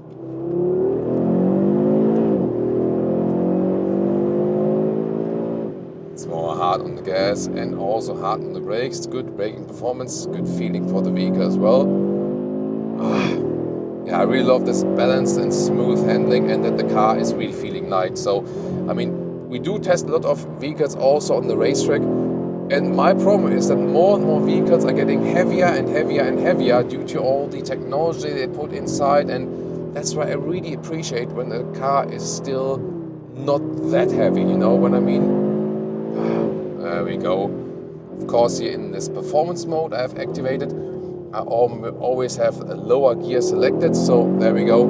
You can easier get out of the corner again, and yeah, I mean, we have the all-wheel drive here, but I really feel that we have enough power always on the rear wheels, and also with that torque vectoring, that it can get really in a sporty way out of the corner. And look at that performance here, 160 kilometers an hour, and here through the chicane speed. Whew. And you hear a lot of the engine, of course, and more than you would from the S3, but maybe also a rear cross traffic alert. That's interesting. Yeah, the assistance systems are still in this vehicle there. A little bit wet here from the night moist still on the track in this very morning here. Castelloli racetrack, it's like near Sitges in Spain, close to Barcelona. It's a very nice racetrack, and they also have a very fresh tarmac here, so you can get great speeds here. Wow, that is a lot of fun. Look at that. These bucket seats, they are holding me tight. Yes, so in that case they are really nice in a way. Then I have to say my lower back is already hurting, so I would say even if you're on the racetrack, I would still go with the normal seats than with the Dynamica, because I don't know, they are like too high in the front, and they're like folding my lower back lumbar area like a scissor in a way, you know. One more time passing Lea, she's taking some shots from the outside there. I asked her to join me here on the racetrack, but she said it's maybe not too good for her heart, and I also don't want to make her join me here on the racetrack, because I can tell you, being passenger on the racetrack is a horrible experience usually, because you cannot hold onto the steering wheel, you cannot really cope with all the G-force and so on. So as a driver, you know what you're doing, you feel what the next step is, and you can hold onto the steering wheel. That's why it's way easier than for a driver to be on that racetrack. Oh, there we go. So here in these tight corners, nice, a little bit on the pegs there, and then you feel that the rear is being pushed around just a little bit, and you also have a very safe feeling for the car. So that's a very good thing. You don't have to be like the most professional race driver to cope with this vehicle. That's really nice, definitely. Yes, really close then with the straight here, so you have to see that we don't get too much to the left side here actually. There we go. And I still have the very same feeling for the brakes also after these laps. That's pretty nice as well. There we go, close in the corner, open the steering wheel on the gas. we go. And yeah, you feel that they have set everything more on the sportiness with this facelift upgrade here. It's not that it would be a completely different car. And if you have the pre-facelift, no, you do not need the post-facelift in that respect. But you see that on the Nürburgring Nordschleife with their record lap, they could improve it by a couple of seconds. And that also means a lot in racing terms. So especially from the whole setup here, there's always an area where probably maybe a little bit traction loss from the red road or something like that. It's really interesting. But definitely you feel a little bit more spiced up, a little bit sportier. Pretty cool experience.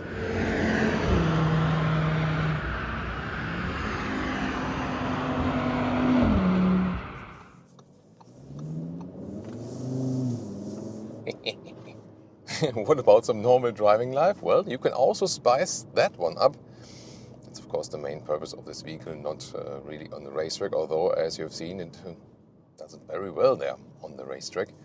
And the first thing you notice, these optional bucket seats, which are, you have to say gladly, not available on the North American market. They are not really suitable for everyday driving life. Maybe so for the racetrack, yeah, this is like an advantage, but for the normal comfort driving, the normal sport seats will definitely be way better, especially if you're tall, because yeah, I feel like I'm totally too much caged in. I'm sitting too high in the vehicle. It's too short, too narrow in the lower part and everything. So I would definitely get the comfort seats then. Would also go with the comfort driving mode usually. Then here when you have some humps in the road, they are a little bit less forgiving. And if you consider the difference to an S3, they definitely paid attention that this difference is now once again a little bit bigger, because they kind of had a problem. Since the new S3 also gets the torque vectoring at the rear, it moved closer to the RS3, and then you might think, what do I need an RS3 for? Yes, that 5-cylinder engine, that would be the main reason. And now they set everything on a sportier and stiffer note, so it's quicker on the Nürburgring Nordschleife in the hot lap. And you also feel it when driving it normally, that an S3 has more performance, but you can more or less drive it like any other Audi A3 in your everyday driving life.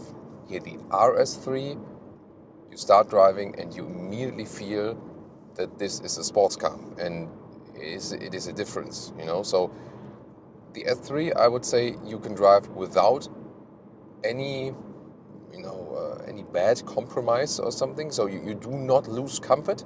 With the RS3 here, you do lose comfort in driving, period. And you would go for that one if you don't care and you appreciate that it is that way sportier, and you hear when there's something on the road and so on, and you feel the road more. If you don't want that, get an S3, enjoy the performance there, and that you have the same comfort. If you want to feel every inch of the road and appreciate that sportiness also on your way to work, then it is the RS3 for you. And what I find really great is that it's also so smooth again in the driving, and even in the comfort mode, you feel the sportiness already a little bit, although the suspension is more forgiving. And once again, since this button down there, the drive select's really low, and then also, you click it and it takes a while until that stuff appears in the screen, and to me that's 2 seconds, and that's it. And that's not really ideal. So here I'm really appreciating that I can just click the RS button on the steering wheel, then I'm in the sporty mode, and for example when there's the next motorway here and I want to accelerate hard on it,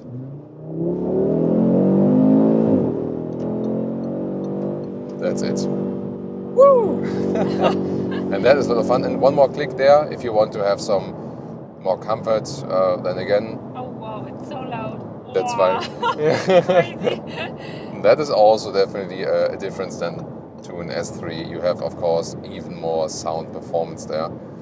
Wow.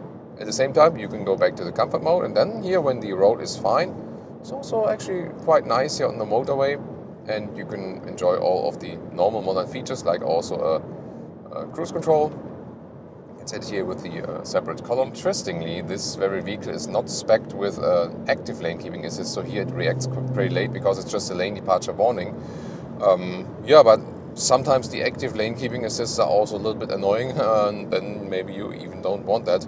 what's pretty cool is that here on the favorite button, you can easily set here this activation or deactivation of the speed limit chime, which is a thing in the EU now that you exceed the speed by 1 kilometer an hour and you get the 3 beeping chime.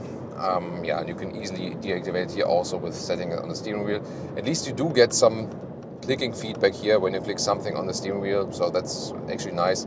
Although the non-capacitive buttons that were before are actually more likable, I feel. So suspension-wise, here on the motorway, it's doing a great job, and that is also a very good feeling. You can also drive at high speeds on the motorways with a lot of fun. That's fine. I think the most limiting comfort factor are indeed these bucket seats, so it will be way better with the normal sport seats, and then if you can get it on the market, go with the microfiber. So this one will be the most comfortable setup. The steering also in normal driving life is really fantastic. It is really precise and it's not too hard. At the same time, it gives you enough feedback, and even in the comfort mode, here, see how I follow the road and the angle of the steering wheel almost copies the road. I would take it that way, and that's really lovely.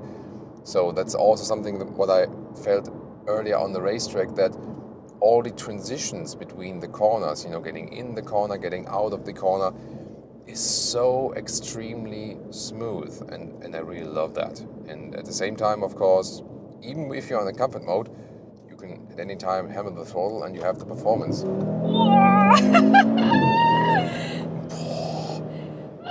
Holy moly, holy moly. Woo.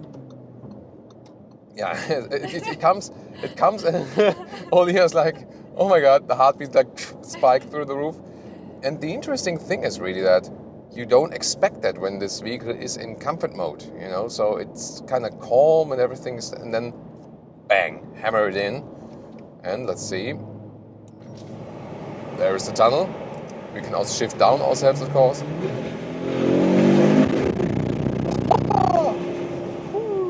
Yeah, that 5-cylinder is definitely more audible than the S3 4-cylinder counterpart.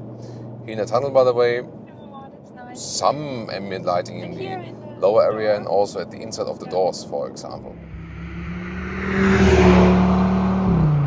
A consumption without racetrack, like normal driving, cruise control motorway, like an ideal minimum consumption is like 9 liters on 100 kilometers, 26 mpg US, 31 mpg UK. Of course, a little bit worse each when you really use that power. In the Northern American market, it's all about the sedan. The hatch is not available, and this one starts at $62,000, 68,000 euros in Germany, for example, and the hatch is 2,000 euros less expensive.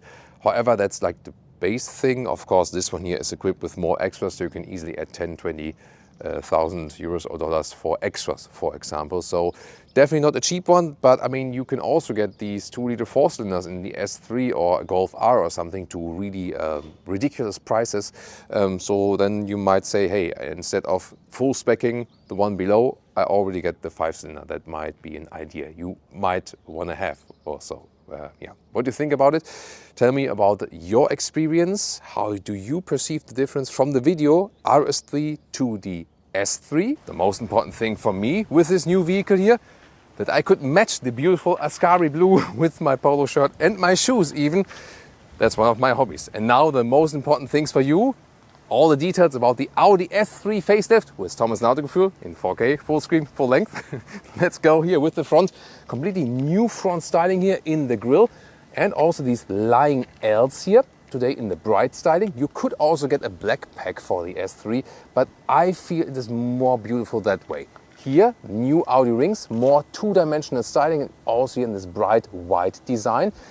LED, optional matrix LED is available. And for this one, you can get different daytime running light signatures you can individualize on the interior. 3 with the normal LED, 4 with the matrix LED. Side profile, this here is the S3 sedan.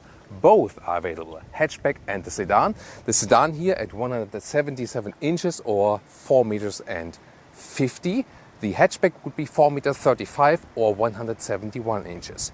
S3 18-inch wheels or 19-inch, and this is a beautiful styling, reminds me of a 90s BBS styling, this spider style. New 18-inch brakes underneath, red brake calipers. I think it's so much more beautiful when you hear the bright contrast around the windows, also in the lower part and at the side mirrors. Or would you rather go for a blacked out design? Tell me in the comments. I think also the sedan so much, brings so much more character to this vehicle. Some others prefer the hatch.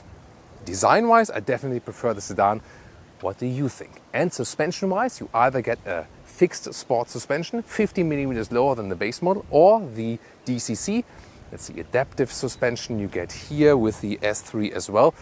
Then it's also 50 millimeters lower in comparison to a standard model. And if you compare adaptive suspension standard model versus adaptive suspension here with the S3, the difference is 5 millimeters. Beautiful palms in the background, isn't it, here in our Oman location.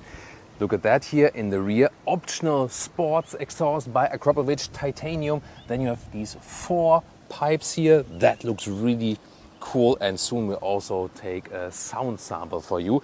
Then new styling here with the lower bumper, also with these lying Ls in that form. And then important technology change. The S3 now gets the torque split from the RS3. What does it mean? The all-wheel drive system usually works front plus rear on demand, maximum 50-50 distribution. And then on the rear axle, now with this torque split, one wheel can turn faster than the other one, and that is usually then the outside wheel when you go in a corner. So for example, I go into a left corner, then the right outside wheel turns faster than the inside wheel, or gets more power actually, and then it kind of leans into the corner. That way you can even go to a dynamic plus mode that is new. Then also ESC is drawn back, and you can do some kind of drifting action, although it is not a rear wheel based platform. Turning indicators in the front already with the cascading style if you have the top matrix LED option. In the rear you already get the cascading form here with the normal LED trim. That one is at least standard for the S3.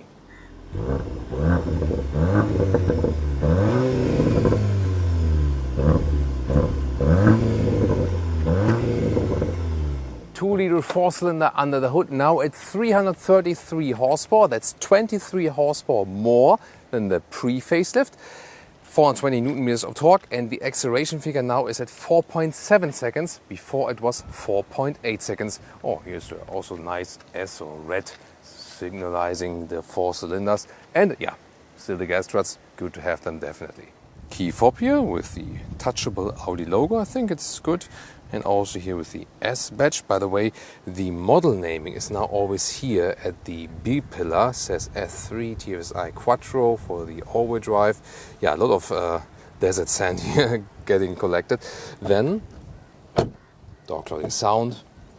Oh, there we go. It's really solid like that. Inside of the doors, soft touch in the top part somewhat.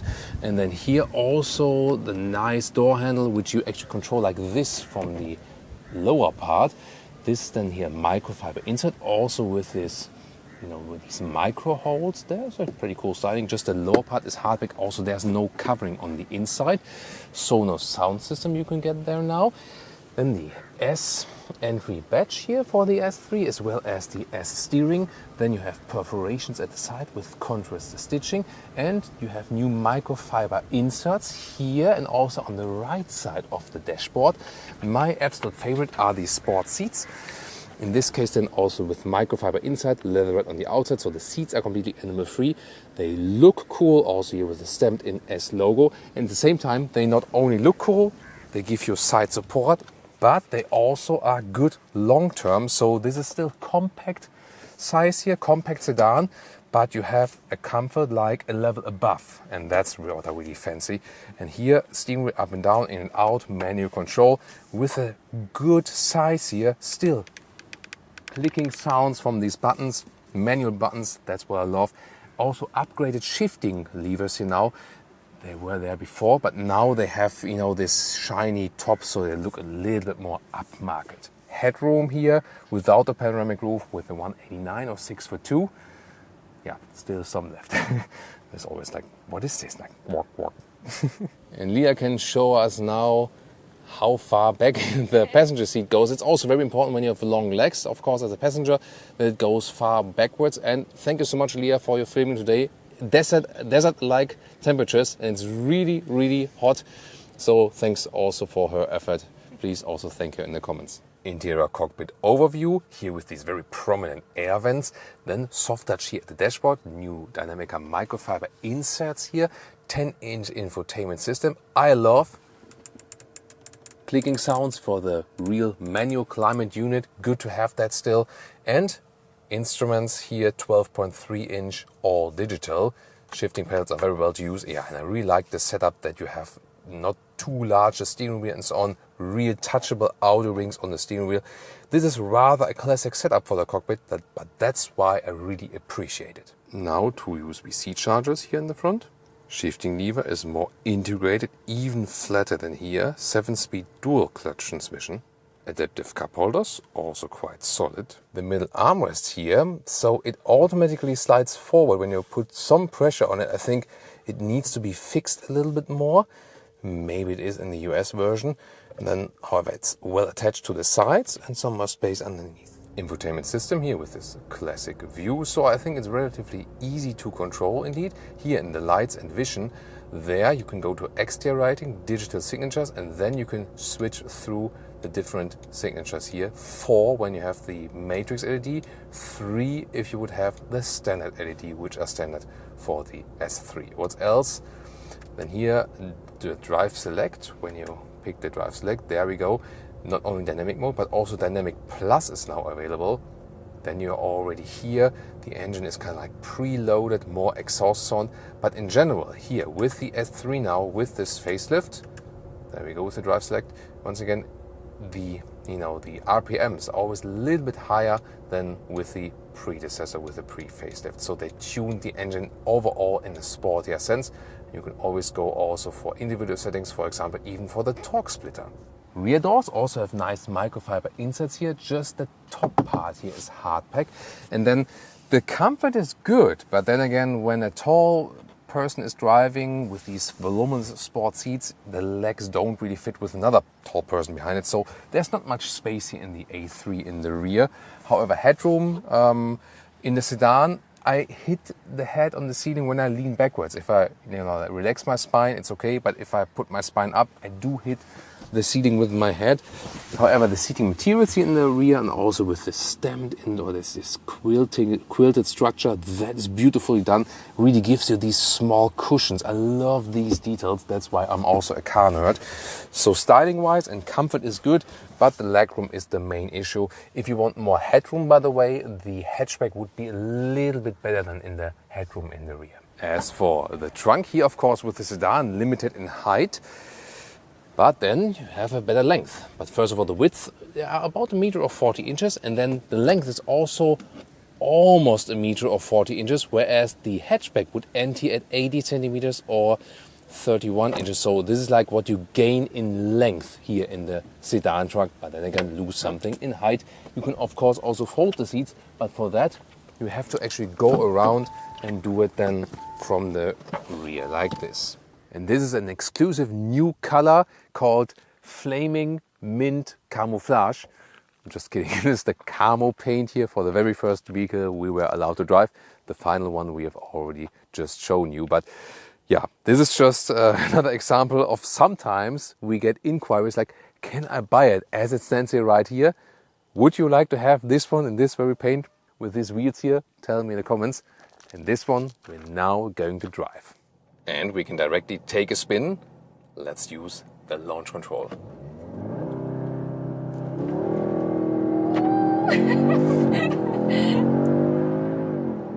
Plop, that's 100 kilometers an hour, 60 miles an hour.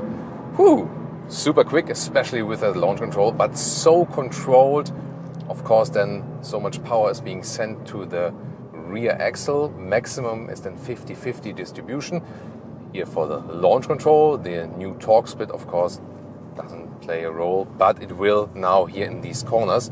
And I am in this new Dynamic Plus mode, and this Dynamic Plus mode makes it, even more power to the rear, and also enhances this torque split mechanism that I can fully use it.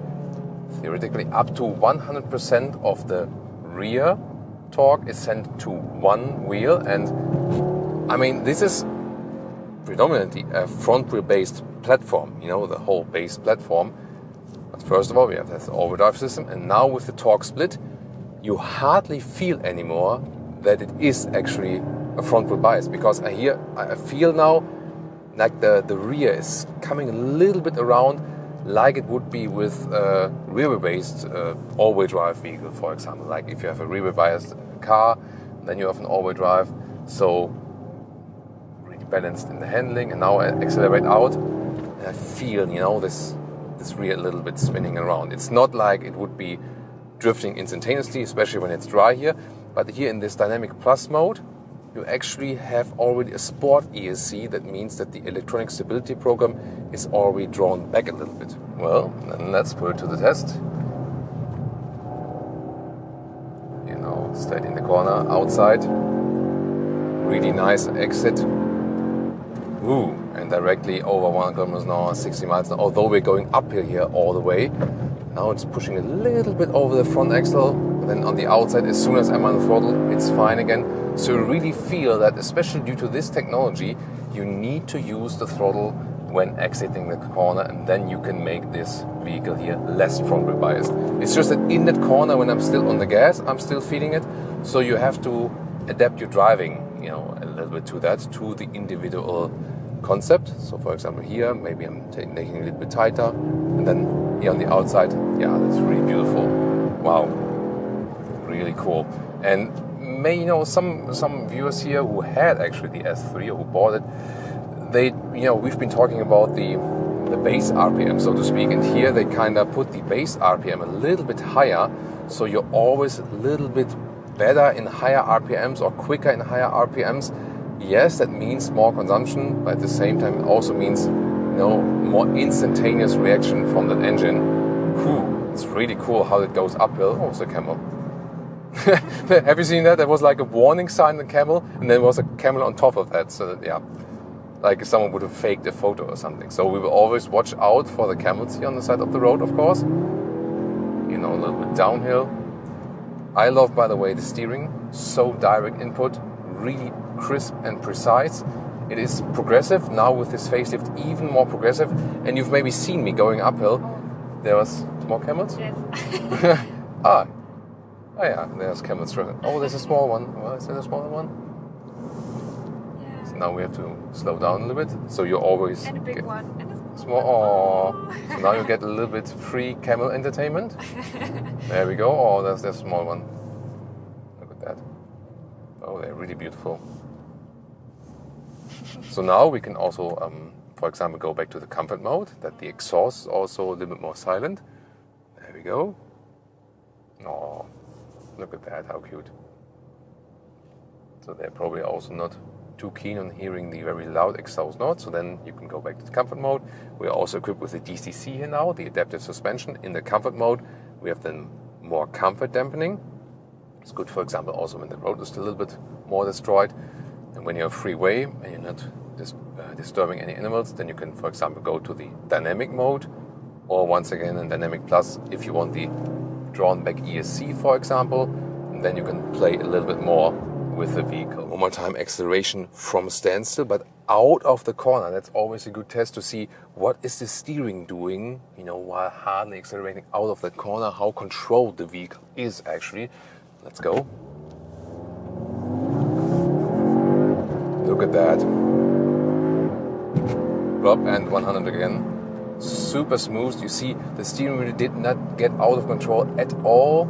Good distribution of power, and once again also I didn't feel any understeering, especially now when accelerating out of the standstill, because when you think about, you would have just a front wheel powered car or even front wheel platform with some all-wheel drive. You maybe then, you know, going into understeering, you're being directed a little bit, but here that doesn't happen at all, at least then here from standstill out of the corner. So really cool. Then you might ask yourself if you consider buying an S3 or an RS3, next to the obvious price difference, Here now with the torque split in the rear, does it still make sense to go for an RS3? Price performance wise, of course not. And yes, with that facelift that has been even stronger, that argument. However, you feel that the RS3 still gives you more power and more punch, especially when you have situations like you're going uphill, you stop in between a little bit, then you want to get going again. There, this additional cylinder, additional power just gives you a little bit more and like easiness. Here, as long as you keep it in higher RPMs or in lower gears, for example, also with these shifting pedals that have been upgraded a little bit with this shiny element in here, this is all fine. Here, shift down yourself, for example, hit it, and you're absolutely fine. But if you sometimes get into a situation, you may be a gear too high or something, you're not in the dynamic plus mode, then you feel you are lacking power in comparison to an RS3, where it's just easier also from a low RPM perspective. So that is then the main aspect. And of course that the S3 gives you a little bit more everyday driving life comfort. So it's the better compromise, whereas the RS3 is of course the more extreme choice and then also the more expensive choice. And yeah, we not only have some camel viewing here for you today, also some cows passing the roads here. And yeah, as we know here, always taking care, comfort mode, silence, and we make freeway. There we go. I really have to say, I would take this vehicle exactly as it stands right here, Ascari blue on the outside, then the bright accentuations with the bright Audi rings, also with the bright wheels, the bright frames around, and then also with the microfiber seats. This is to me the perfect combination, not only for an S3, but I would take any Audi sedan actually in this very styling combination. I just love it. If the facelift is really necessary as for the changed exterior interior, I think you can very well live with a pre-facelift there.